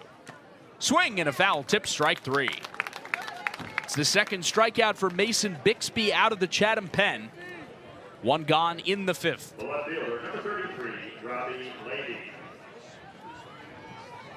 Orleans 5, Chatham nothing. Top of the 5th at Veterans Field. Nobody on with 1 out. And the left-handed hitting Robbie Levy comes up, responsible for the lone long ball of the game. 2-run shot in the first. First pitch, popped foul over the netting and out of play on the first base side toward the home plate house. The house just behind the press box on the third base side here at Veterans Field. Above the grandstand, which is rented out to a different family each week. Here's the 0-1. Fastball drilled down the left field line. Hanley sprints over, but it lands foul. It knocks a branch out of the tree that overhangs the Chatham bullpen in left. Count goes to 0-2 on Levy. Bixby set again from the stretch. Righty sets. 0-2 pitch. Fastball grounded through into left field, a base hit. Fralick tried. He started over from third, but it sneaks in between he and Lane. And Robbie Levy has a 1-out single. Second hit of the day for the George Washington University left fielder. So Orleans has a 1-out base runner. Still in front of Chatham, 5-0 in the top of the 5th. Levy off of first with 1 out, and the right-handed hitting Jonathan Mendez steps in. He's 0 for 1, strikeout, a walk, and a run scored. First pitch, popped up, first base side and out of play. 0-1. And Hudson, even from here off the bat, that was not easy to see. Certainly was not, and now for Orleans, does the strategy become get out of this inning and get your 3 outs so you can finalize what would be a 5-0 win? Pick to first, save. Levy dives back in head first. Of course, it's hard to tell hitters, okay, slow down, pull back up. We need outs here to get to the point where we would be finalized. Bixby deals. Swing and a miss, 0-2. Yeah, I mean, in theory, you could send him up there and say, you know, just bunt, strike out, get out. Let's hurry this thing up and make it final. That's only if you're certain it's going to get fogged out. And now the fog's starting to blow away from Veterans Field out past left. 0-2. Swing and a miss and a fastball, strike 3. Third strikeout for Mason Bixby across the last 5 hitters placed. And he K's Mendez on 3 pitches. Still a runner on first with 2 out.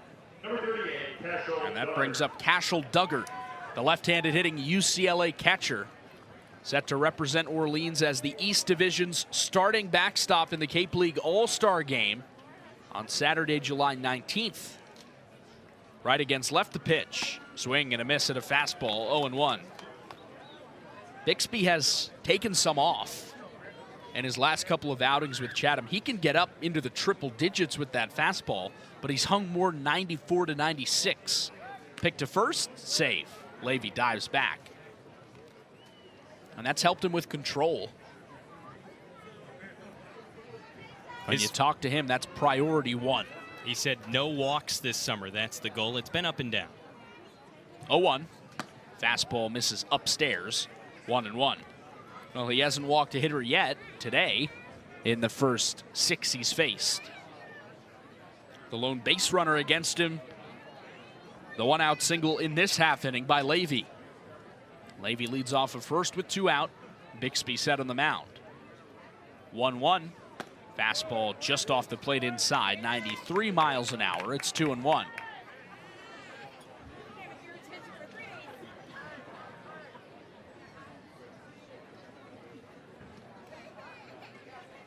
Pick to first, safe. Stallman flies off the bag to grab it, then jumps over the outstretched body of Levy, who had just slid head first into first. 2-1 on Cashel Duggar at the plate. Bixby delivers. Swung on and looped foul over the net backstop and out of play, almost directly behind home plate. And Bixby is a strike away from escaping the top of the 5th. J.J. Glasscock, the Chatham starter, allowed 4 runs in the top of the 1st before he recorded an out. Now Orleans up 5-0 in the 5th. The 2-2, swung on and missed, strike 3. Throw goes to second, but no need. Bixby K's another 4 strikeouts for the Oklahoma-bound righty out of the Chatham bullpen. He works around the 1-out Robbie Levy single and strikes out Iquez, Mendez, and Duggar in the inning. No Orleans runs on a hit, no errors, and 1 man left on base. We're halfway there on the Cape Cod Baseball Network. It's Orleans 5, Chatham nothing. Stay with us. The Cape's leader, sports radio, play-by-play. Oh, A's, Chatham on TRC, Cape Cod. Oh. One source has it all. The pros' go-to rental choice for the newest and most reliable equipment for any job.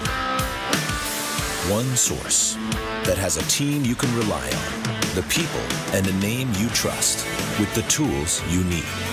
One source with a location near you and wherever the work takes you. Milton Rents, the right equipment when and where you need it.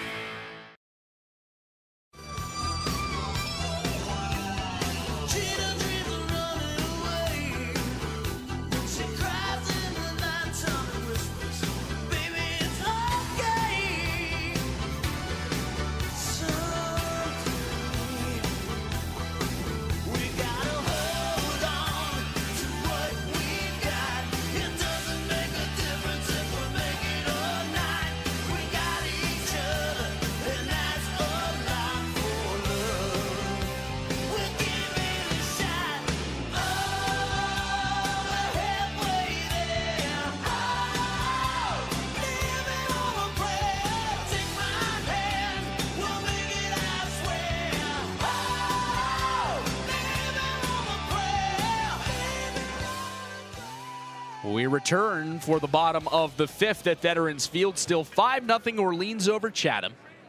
Jake and Hudson with you, high above Diamond Side at Veterans Field. Luke Pettit out for a 5th inning. Righty's first pitch to Reed Stallman. Breaking ball called a strike, inside corner, 0-1. 4 in the top of the 1st for Orleans. Has staked the Firebirds to an early lead. Chatham with just 2 hits to this point. 0-1. Breaking ball off the plate away, 1-1. Stallman, the left-handed hitter at the plate in his first Chatham game. Arrived to Cape Cod on the off day Thursday. Watched Chatham win last night in Harwich from the bench. Now starts at first. 1-1, clocked foul. Off the screen in front of the Orleans dugout. Sent a couple of Firebird reserves scampering as it caroms back into foul territory on the first base side. Kelly Nicholson, the Orleans manager, comes out to grab it.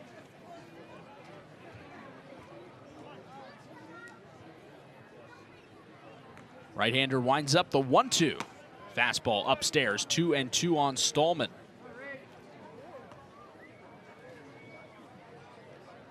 Fog continues to blow across Veterans Field, coming in from right field and out toward left. 2-2. Breaking ball, grounded foul, first base side. Just past the end of the Orleans dugout, stays 2 balls, 2 strikes.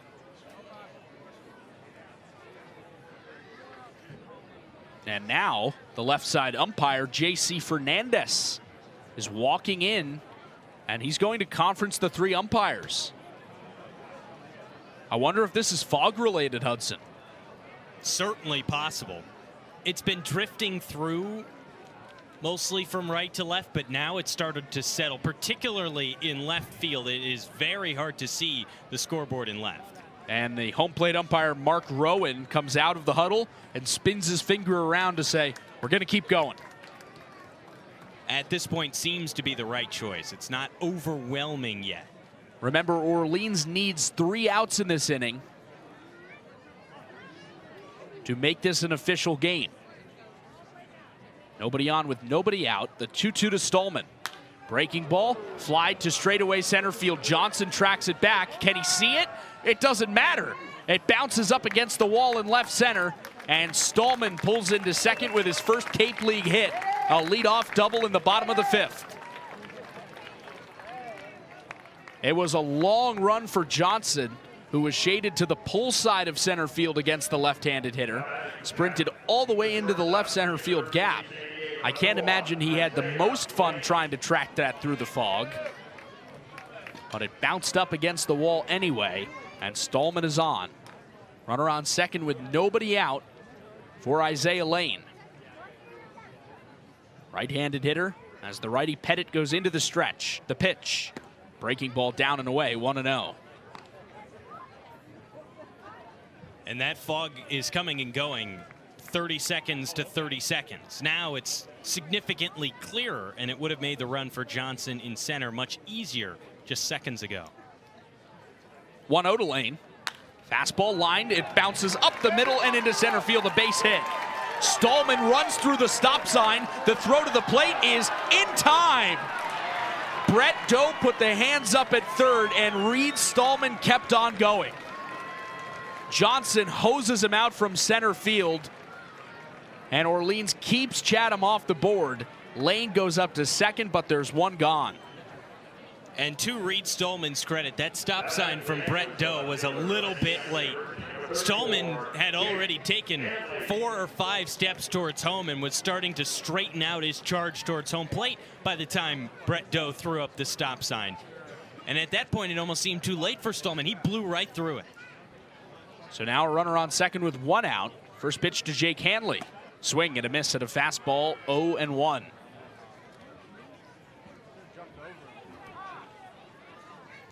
That is the default for most third base coaches, right? You wave, and then you expect the runner to stop when you put the stop sign up. Stallman was probably a step or so before the third base bag when Doe put the hands up to say, hold it. 1-1. Popped up. Foul ground on the third base side. The catcher runs over. He can't see it.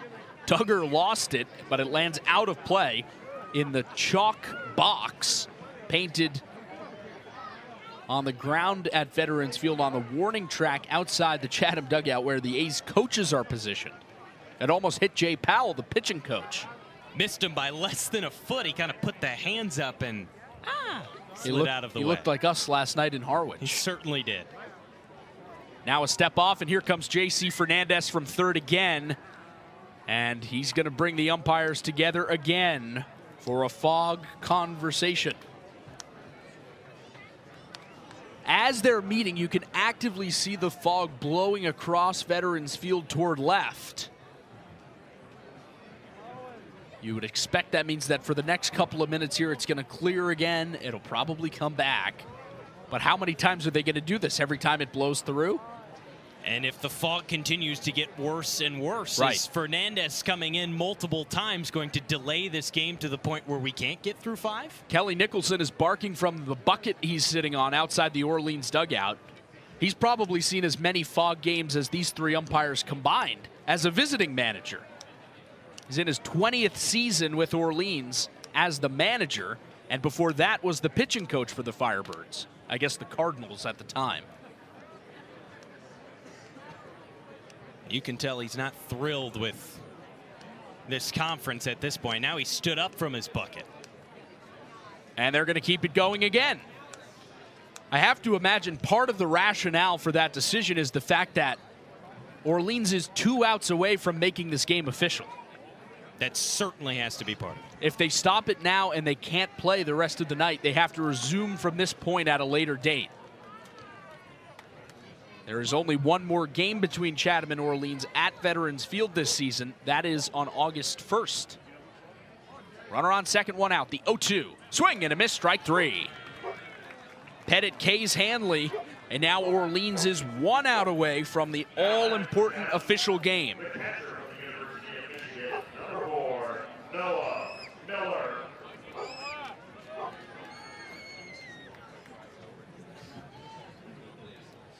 Right-handed hitting Noah Miller comes up. Runner on second with 2 out. The pitch. Breaking ball misses outside, 1-0. Hudson, you've got a check of MLB scores presented by Mahi Gold Outfitters. Sure do, Jake. 2 games in action right now. Padres on top of the Phillies in the bottom of the 3rd. 1-0, clocked left field. It drops in front of Levy for a hit. Lane steams around third. He scores standing without a throw. Noah Miller puts Chatham on the board with an RBI single to left. The A's cut it to 5-1 Firebirds in the bottom of the 5th. And Kelly Nicholson is out to the mound to meet with Luke Pettit. And he's going to make a pitching change. There you go. Your pass, eh? So with Orleans 1 out away from making this fog-filled game official, Kelly Nicholson makes a Chatham bars in call to the bullpen. Luke Pettit gets a slap on the rear end from his skipper, and a new Orleans left-hander comes into the game. We'll get you all the information you need on the new Firebird pitcher when we come back.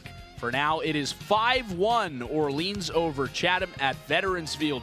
You're listening to it right here on the Cape Cod Baseball Network. Chatham on TRC, Cape Cod.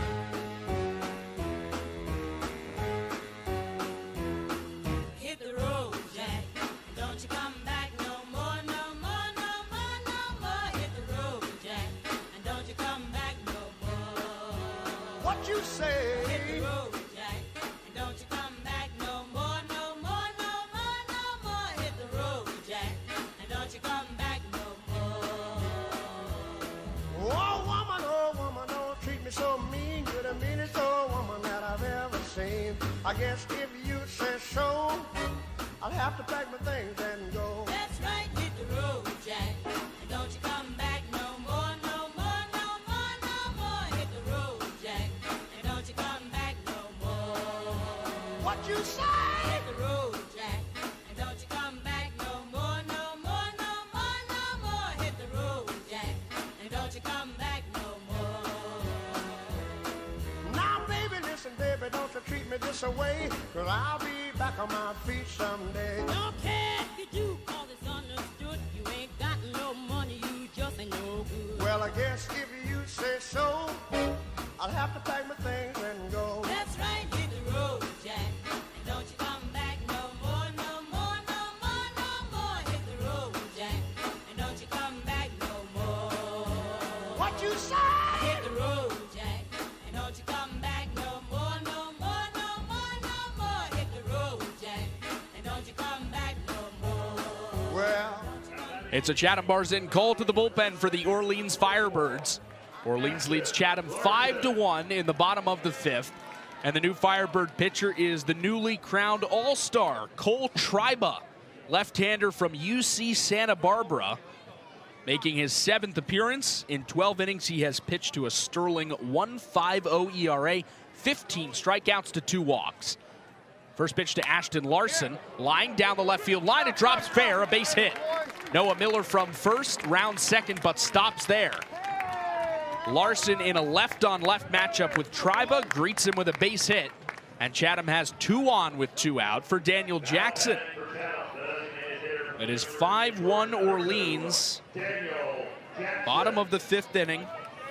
The Firebirds are 1 out away from making this an official game as we play through the heavy fog at Veterans Field. Left against right, first and second with 2 out. First pitch to DJ. Called a strike low inside corner, 0-1. Jackson 0 for 1 today, a walk in the first and a swinging strikeout in the 4th.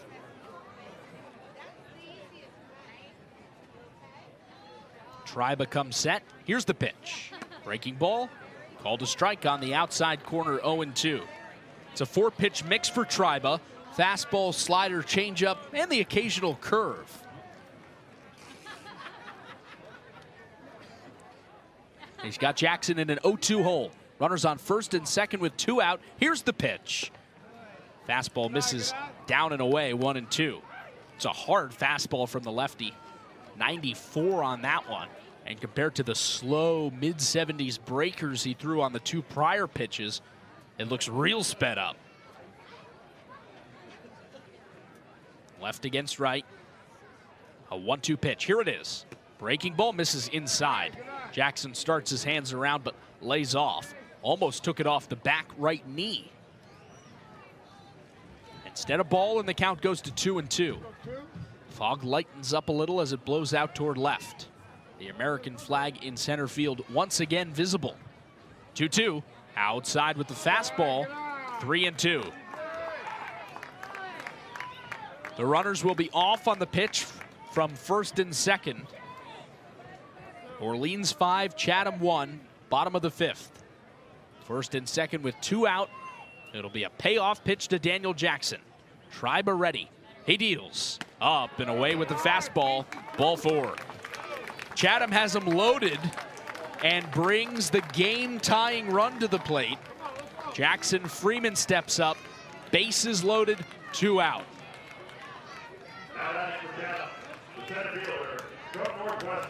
It'll be a left-on-left matchup for him against the reliever Triba, one of the 7 Orleans All-Stars. And the left-handed hitting Freeman, an All-Star to be as well. He will start next weekend for Chatham. The pitch, down and away, 1-0. The catcher, Duggar, dives out behind the right-handed box to keep it from going to the backstop. Freeman, one of 4 A's All-Stars, along with Daniel Jackson, Ashton Larson, and Josh Swink. 1-0 pitch. Inside, 2-0. The fog continues to play a role.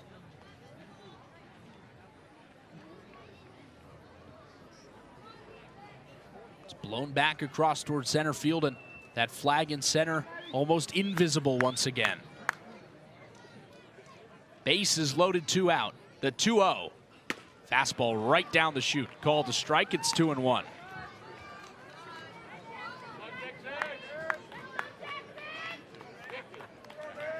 Noah Miller claps his hands as he leads off of third. Larson off of second. Jackson off of first with 2 out. 2-1 pitch to Jackson Freeman. Inside, 3-1. Triba, who entering this appearance had walked only 2 hitters in 12 innings, is in danger of walking in a run on his 2nd consecutive free pass. Bases loaded with 2 out. 3-1 to Freeman. Inside, ball 4. Chatham has plated another. Miller comes home. Larson to third. Jackson to second. Jackson Freeman brings home a run with a bases loaded walk. It's 5-2 Firebirds in the bottom of the 5th. The vision's been good for the A's. You mentioned now this doubles Triba's walk total coming into today. They had Pettit toss 2 walks as well, only had 1 through 16 innings coming into today. Similar results against Harwich last night. The vision of the zone has been good. Hard not to think what this inning would look like if Reed Stallman had not been thrown out, trying to come home from second on a ground ball single to center. That was the first out of this inning. Chase Fralick up, the pitch. Fastball called a strike, low outside corner, 0-1. Fralick hit a grounds rule double to left center and his last trip to the plate. That was against the righty starter Pettit. Now the lefty Triba set. 0-1. Down. No, called a strike. Looked around the shins of the left-handed hitter. 0-2.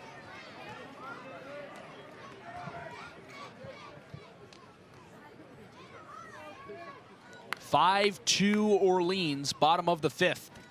The pitch. Swing and a miss, strike 3. Triba strands, the bases loaded, and this game is official. After 5, Orleans still in front, 5-2, and now the umpires are gathering again Kelly Nicholson sprang right up off of his bucket, and he is glaring at the 3 umpires as they meet up just on the third base side of home plate. And now Kelly comes out of the dugout, and both managers have been called out. And this is exactly why, if you're Orleans, you bring on your all-star reliever. Right. He almost inherits a closer role in this spot where you know the fog has gotten so bad there should at least be some sort of delay, if not fully finalizing the game. That's why you bring Triba on. It's no longer blowing at the speed it was earlier. If you look up by the light towers, it's still moving across from right field toward left, but not as quickly. It has nestled down into the natural bowl of Veterans Field, and the A's are not sure the rest of this game will be played. Kelly Nicholson just talked with the left side umpire, J.C. Fernandez. He's coming across to join a meeting that involves Dennis Cook as well, and now Dennis gestures Kelly over, and they're all going to get together and make a decision. Mason Bixby, the Chatham pitcher, is on the mound, but there are no other A's on the field. The rest of them are there, huddled around third base in foul ground. And now Jake Hanley, the Chatham left fielder, has taken the field in left field. Kelly Nicholson is crossing his arms together saying there is no way this game should be played. And this is a big conversation right now. If this ends up finalizing the game, Chatham moves to last place in the East. Orleans would spring in front with the 2 points earned by a win here. If you're Dennis Cook, you ought to feel frustrated that this game wasn't called 20 minutes ago. It's no different now than it was then. They just waited for the game to become official and then called it. Dennis has left the huddle. Now it's just the 3 umpires with Kelly Nicholson.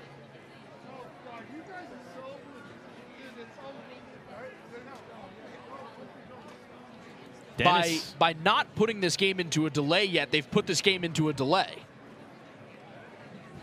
Like, there is no baseball being played right now, and there's a grandstand full of people behind home plate. It's a fog delay. And now Kelly Nicholson is talking with Dennis Cook individually from the umpires. Those two are split off. And the pitcher and catcher, Noah Miller and Mason Bixby, are coming off of the mound. Now Jay Powell has just shaken hands with Kelly Nicholson.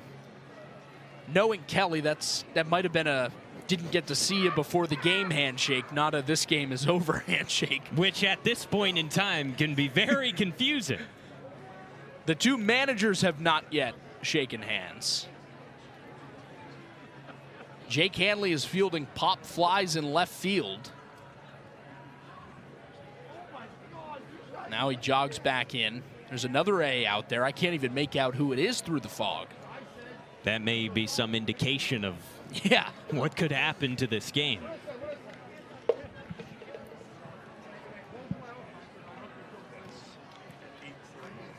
And still no decision reached at this point. It's a lot of standing around with hands on hips.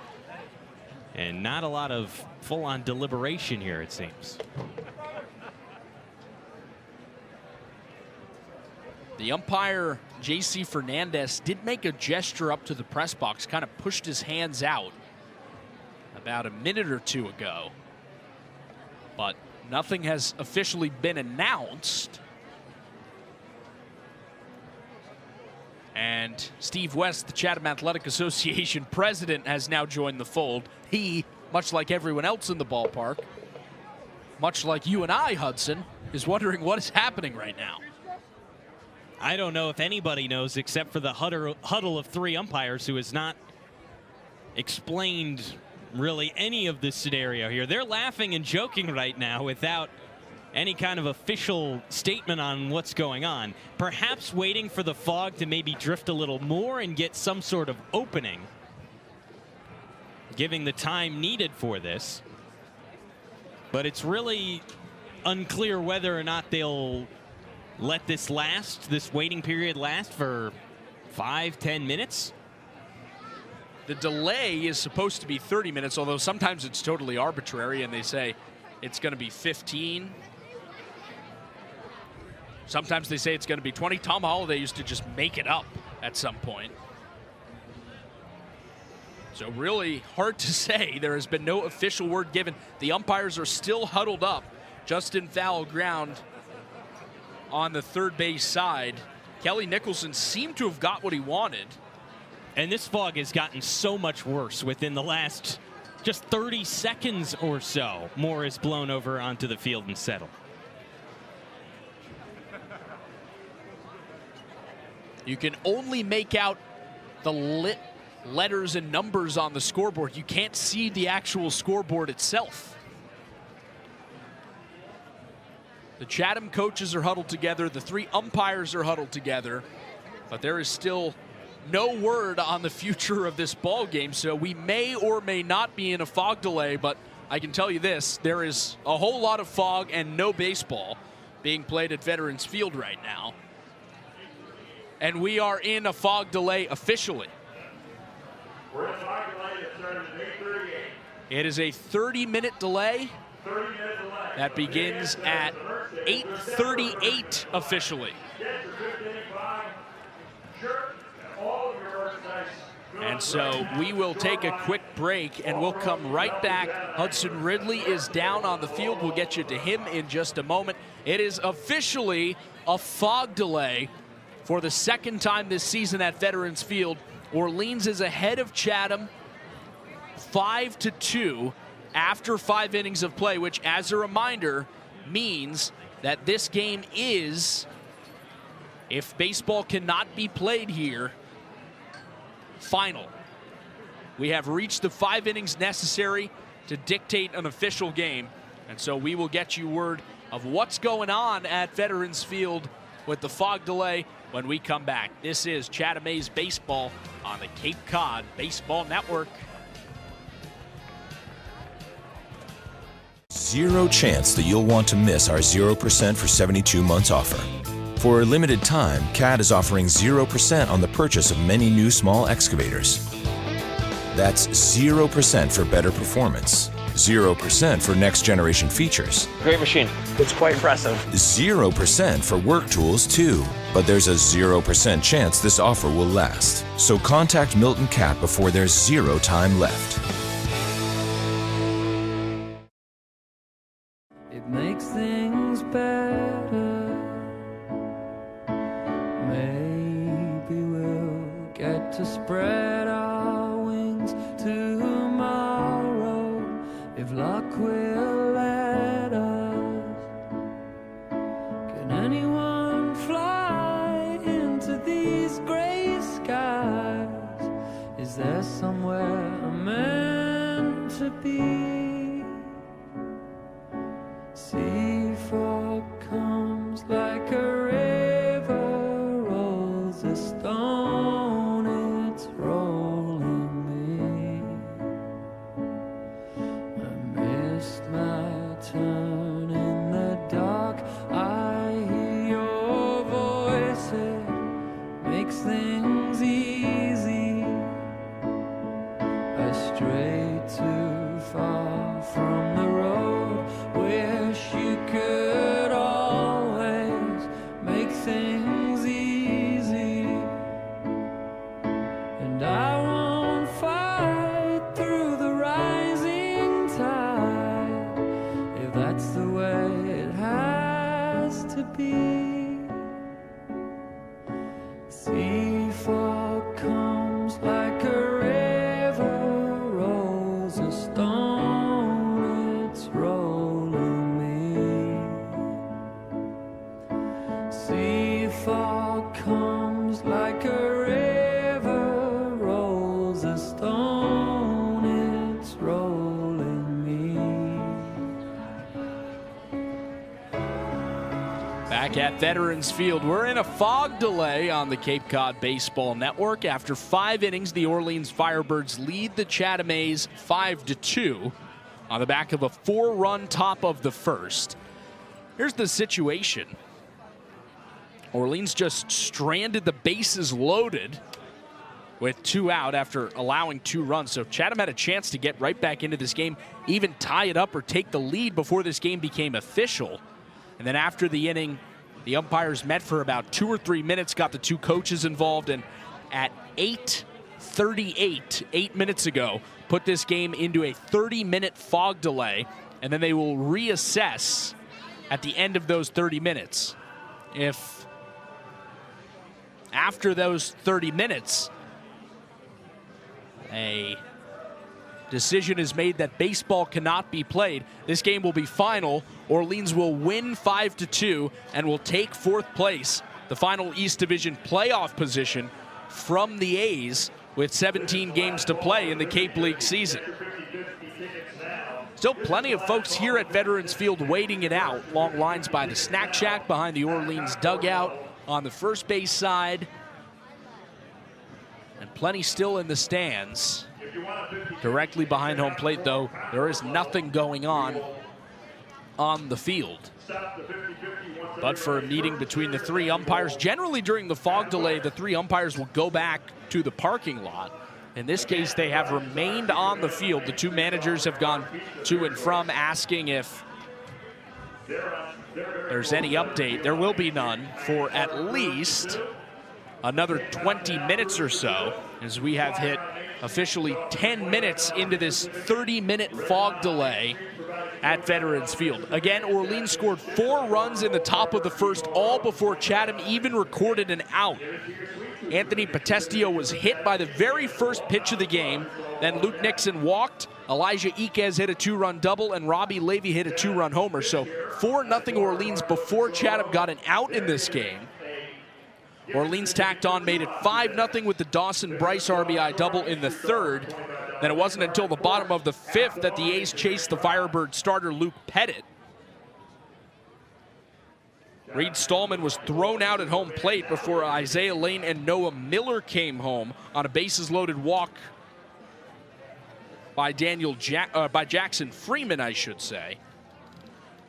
And then Miller came home on the RBI hit. Chase Freilich struck out to strand the bases loaded. And so the A's with a 5-2 deficit against the Orleans Firebirds, as we are just about a third of the way through the fog delay here at Veterans Field. All right, we'll take a break, and when we come back, we're going to have some special guests on the broadcast.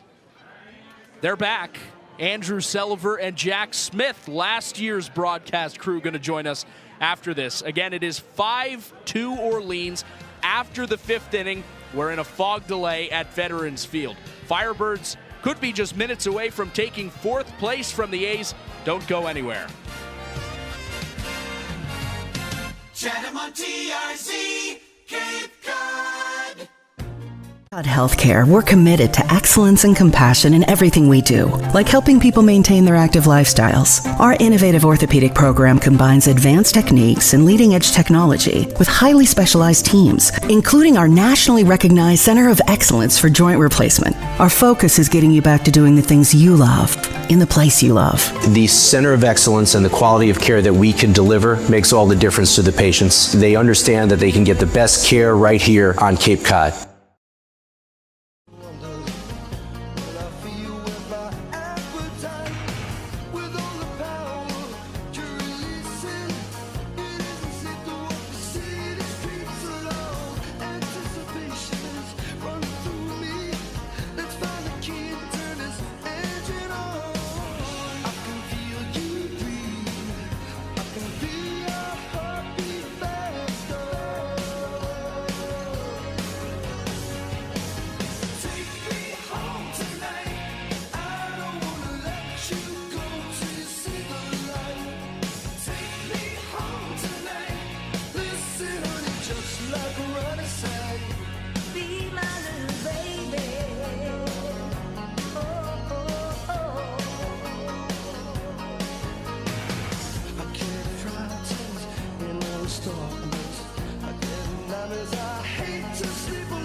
Welcome back at Veterans Field. We are just over 10 minutes into the fog delay. Orleans leads Chatham 5-2 after 5 innings. A reminder, this game is official. If they decide baseball cannot be played at Veterans Field, Orleans will win 5-2. We welcome you back inside the Veterans Field broadcast booth, and we are joined by a couple of special guests. It is Jack Smith and Andrew Selliver, the voices of the Chatham A's in 2024. Andrew, also a Chatham A's broadcaster in 2023. Welcome back. Thanks, Jake. Good to be here. Yeah, it's great. How's everything going? Doing well. You enjoying it? I'm enjoying it.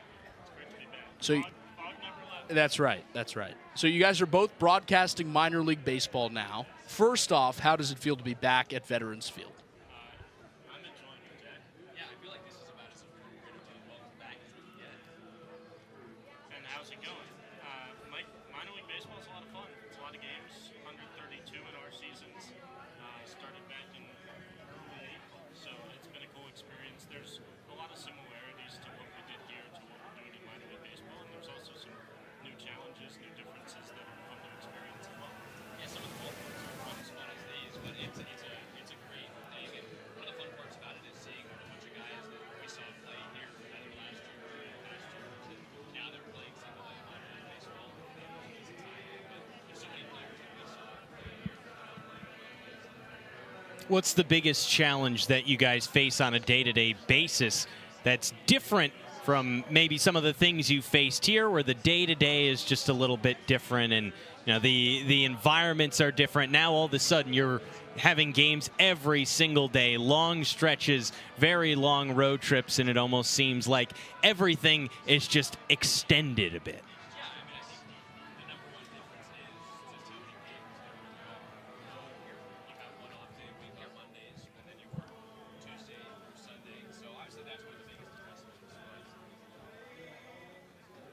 Certainly. I mean, having those off days, too, on Mondays here in this league kind of almost makes it seem like every 3 days you get a break and you get to restart. Some of those long 6-day trips certainly make things much more difficult. Well, we're still in the fog delay at Veterans Field. 5-2, Orleans on top of Chatham. If this game ends, it will be official. But right now, there are no signs right now of this game continuing, but it all depends on what the end result is in the next few minutes or so when they decide. We'll get you that update when we return in just a moment, but it was great to have Jack Smith and Andrew Selliver on just moments ago. Alrighty, Jake. All right, we apologize. You did not hear from Andrew and Jack. We will get them on in just a moment, but for one moment, we will take a break. Orleans is ahead of Chatham after 5 innings at Veterans Field. 5-2 is the score, and we are in a fog delay. Back in a moment on the Cape Cod Baseball Network.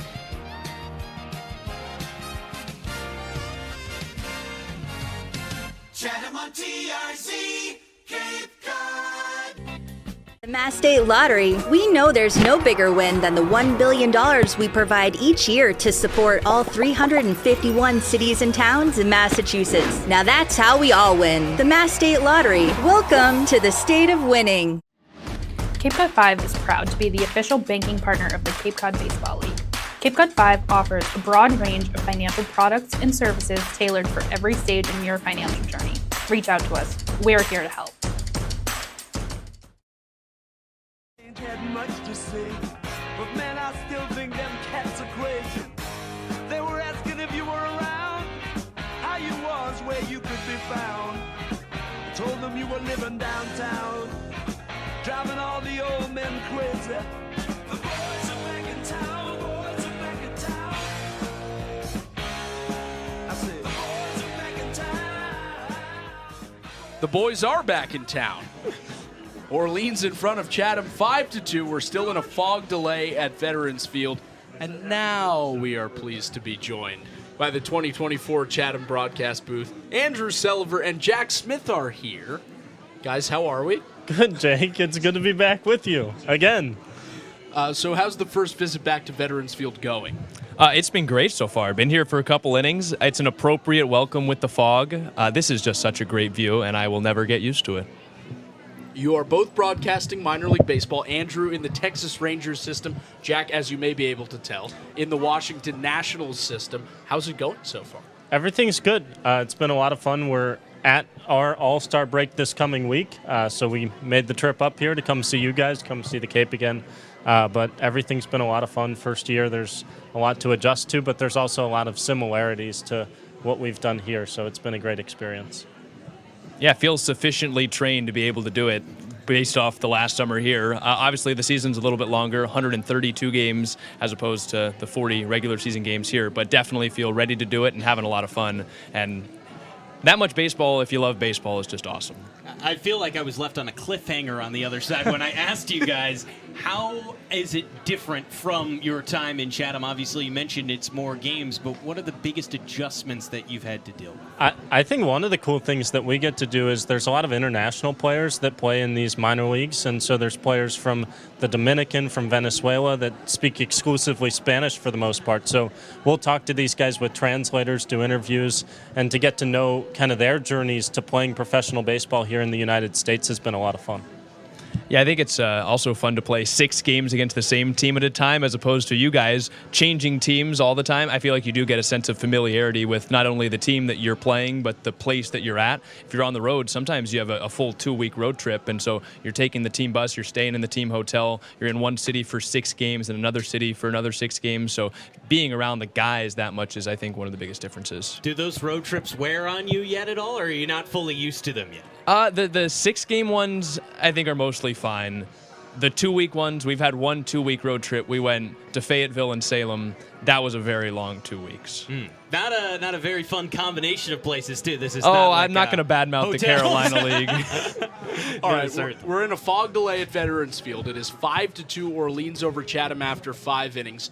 This delay started almost 20 minutes ago at this point. Yeah. So we've got about 10 minutes left of fog delay until we will allegedly have a decision on whether or not this game will be played. Do you guys have any fog delay memories? Well, I've seen a lot more than Jack has. In our summer together last summer, what did we have?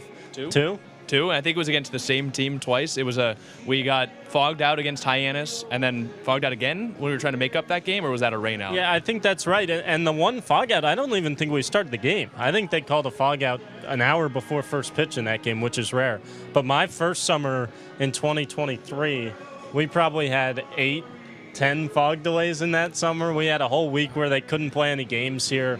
And I think the number at the end of the summer was 24 games in 25 days. So it was a lot of fog. I've seen my fair share. Sometimes you kind of have to bridge that gap, too, during those fog delays. Yeah. Does anything stand out during those times in the fog delays where maybe you thought, I just have to kill time with this? Hudson secretly asking for advice.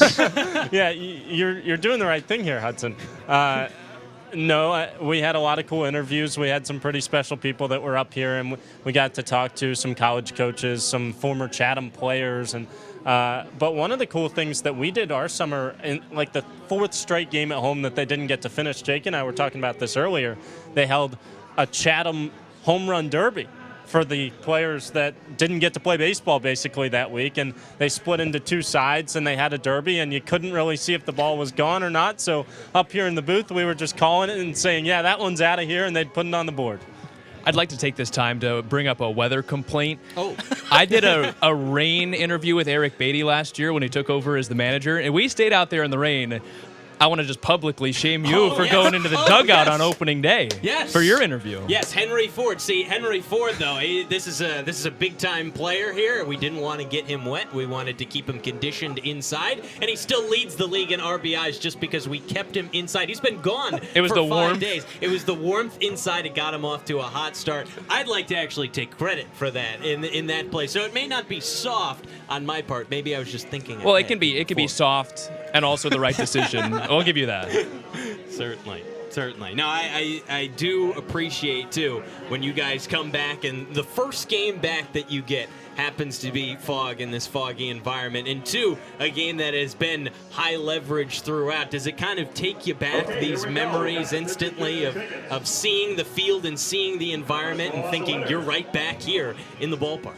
Yeah, it's weird to see Orleans in front. The A's kind of dominated the Firebirds last year until the final game of the regular season when they had already clinched a spot in the playoffs. But it is really cool to see the tense games. We had some close games against Orleans last year, especially the home and home. I think that was one of the highlights of the season last year with the Luke Cantwell huge home run on July 3rd and then a big win on the 4th of July. The Fred Nets had already taken the season series against Orleans. So it was really fun, and it's cool to see these games be close.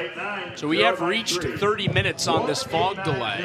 So we should have a decision coming at least pretty soon. Kelly Nicholson, Dennis Cook, Steve West, the Chatham Athletic Association president, they're all right behind us, huddled up.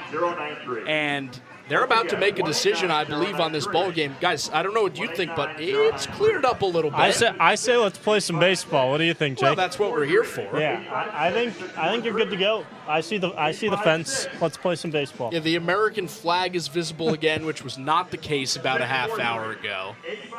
And now fungo happening out on the field. A player sent into center to see if they can track the ball. It's Jake Hanley, and he could not find it off the bat of Taylor Sanagorski. So I don't know if you guys have heard this, but when we talked to John Schiffner, the former Chatham manager, during the fog delay the first time against the Brewster Whitecaps, Schiff told us they used to actually determine the fog delay by doing that. I'm pretty sure my first summer, you were here when we had the 8 fog delays.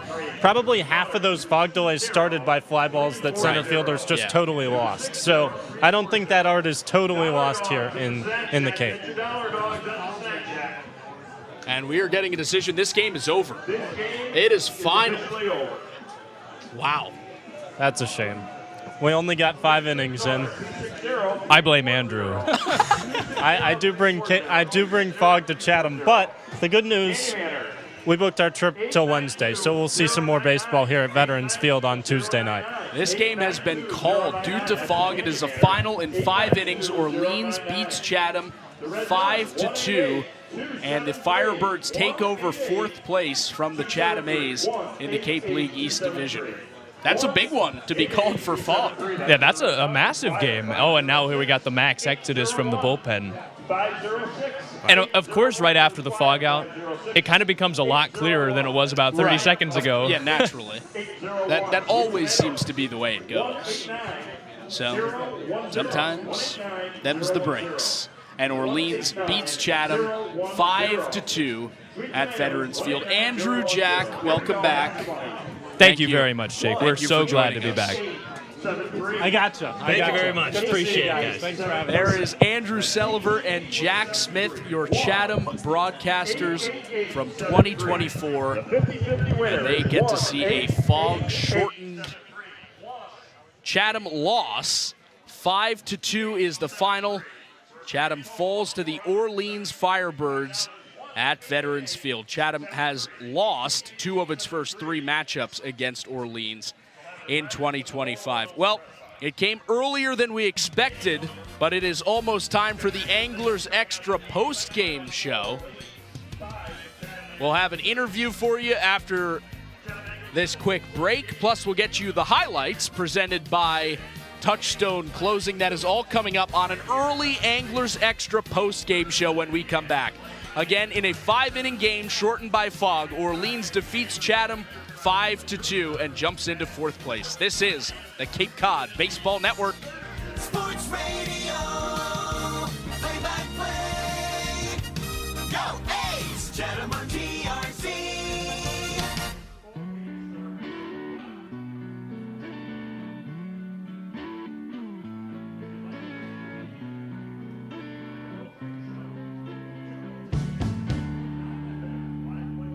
When the lights go down in the city and the sun shines on the bay,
the sun shines on the bay.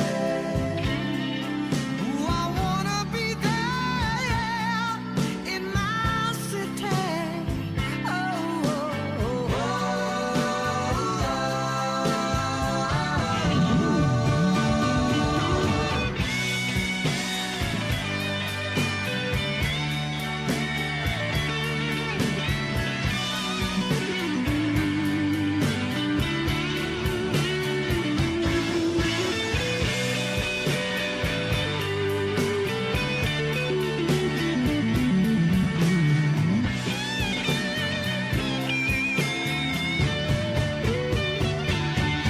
when the lights go down in the city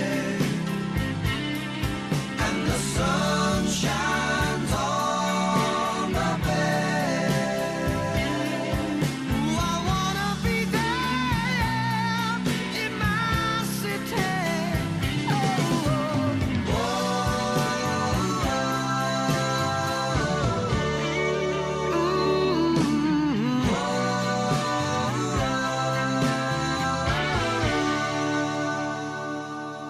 Anglers Extra.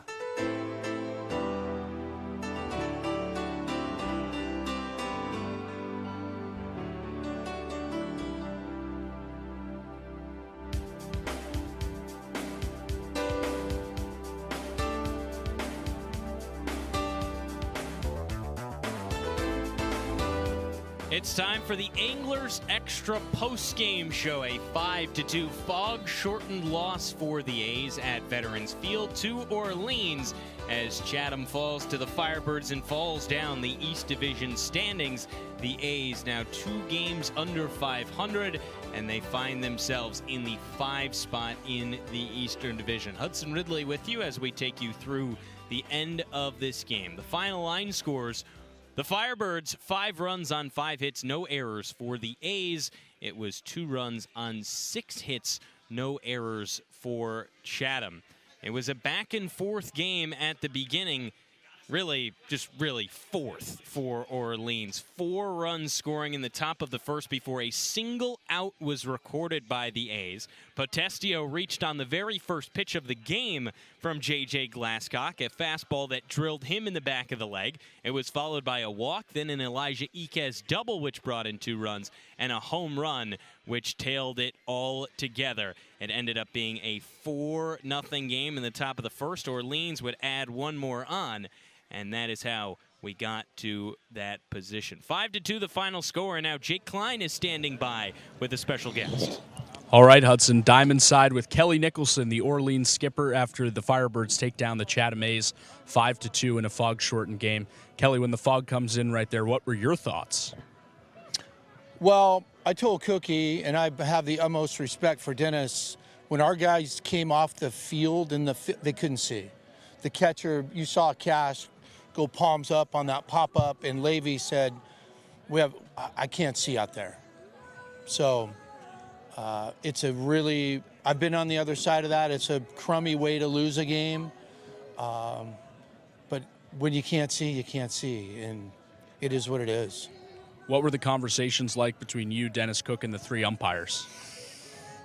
We all knew it was foggy, and we all knew that it was probably not going to clear out. And we all 5 of us kind of agreed that, hey, this isn't going to get better, and it's probably going to get canceled. You know, you have arms that you need to keep ready for 30 minutes, and it gets a little messy in that 30-minute delay. So Cookie, hey, he's a pro. He's super class.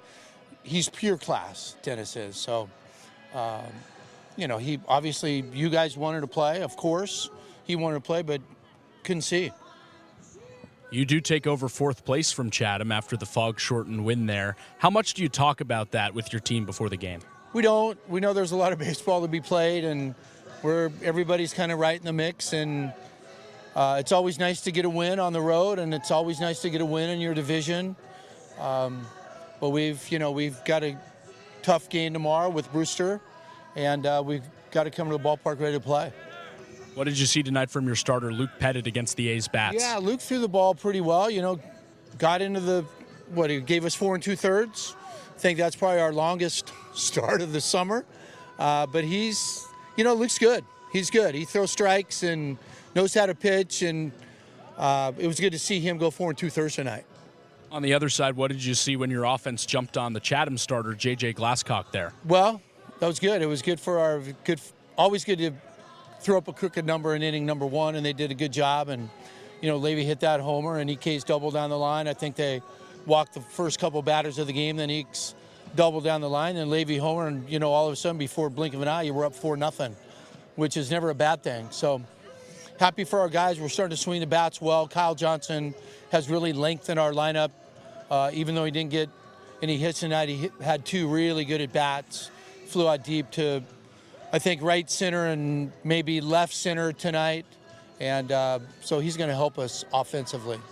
There's Kelly Nicholson on the Anglers Extra post-game show. Kelly, thanks for the time. Yeah, you bet. My pleasure. Thank you, guys. Back to Hudson for the rest of the post-game show. Thank you very much, Jake. Yeah, you heard it there. Manager for Orleans, Kelly Nicholson, gave you really the play-by-play of that first inning, which ended up being the biggest inning of the game and propelled Orleans to a victory. So it's time to listen to it. It's your highlights presented by Touchstone Closing. The beginning of the game ended up with Anthony Potestio reaching on the hit by pitch. Moments later, it was a walk to Luke Nixon, and then Elijah Iquez stood in. 2-1 now. Nixon moves. The pitch is lined into left, a base hit. Potestio scores from third. Nixon gets the windmill at third. He's coming home. He flies in with no throw. It's cut off in the outfield. 2-run score for Orleans before a single out. It's 2-0 Firebirds in the top of the first. And so without a single out, a runner on second base, already a 2-0 lead. The next batter was Robbie Levy. He was named an All-Star earlier today, and he showed exactly why. 1-0. Swing and a lofted ball sent deep out to right field. Larson gives chase, watches it fly. The Firebirds are hot early. A 2-run shot from Robbie Levy, and it's 4-0 Orleans in the top of the first. That 4-0 lead would hold for a little while, and then it made its way to the third, with that still being the score. The only problem was for the A's, the bats were not coming alive, and Dawson Bryce was up to add more. In the on-deck circle, runner takes off, pitch is lined out into deep left center field, and it gets down for a base hit. It is extra bases for Dawson Bryce. Jonathan Mendez comes around third. He comes in to score. It is 5-0 Orleans in the top of the third. An RBI double from Dawson Bryce. So the A's down 5-0 were in search of any kind of offensive momentum. It was the debut of Reed Stallman today. He made a start at first base, the outfielder first baseman from Mississippi State, and he finally got the A's with hits on the board. Nobody on with nobody out. The 2-2 to Stallman. Breaking ball, fly to straightaway center field. Johnson tracks it back. Can he see it? It doesn't matter. It bounces up against the wall in left center, and Stallman pulls into second with his first Cape League hit. A leadoff double in the bottom of the fifth. So that was awfully big. In the bottom of the fifth, with the fog rolling in, the A's needed every run that they could get to try to stay in fourth place on top of Orleans. And with Stallman at second base, it looked like the A's had a chance to drive in a run. 1-0 to Lane. Fastball lined, it bounces up the middle and into center field, a base hit. Stallman runs through the stop sign. The throw to the plate is in time. Brett Doe put the hands up at third, and Reed Stallman kept on going. Johnson hoses him out from center field, and Orleans keeps Chatham off the board. Lane goes up to second, but there's one gone. So that was a major crushing blow for the A's in that spot. It still put Noah Miller on the first base bag, and at this point, rather Isaiah Lane on the first base bag. At this point, it seemed like Noah Miller had to be the one to deliver. 1-0, clocked left field. It drops in front of Levy for a hit. Lane steams around third. He scores standing without a throw. Noah Miller puts Chatham on the board with an RBI single to left. The A's cut it to 5-1 Firebirds in the bottom of the fifth. And Kelly Nicholson is out to the mound to meet with Luke Pettit. So a pitching change happened immediately after. and the bases ended up being juiced. It took a second for the A's to finally find their momentum, but when they did in the bottom of the 5th, things were looking scary. Bases loaded with 2 out. 3-1 to Freeman. Inside, ball 4. Chatham has plated another. Miller comes home. Larson to third. Jackson to second.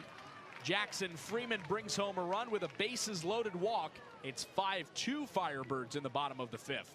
So the bases were loaded, and at this point in the bottom of the 5th, this is a game situation where it felt like the bottom of the 9th. It takes 5 innings to go final in the Cape League, and so a pitching change was made to bring on Cole Triba, who's become the ace out of the pen for Orleans.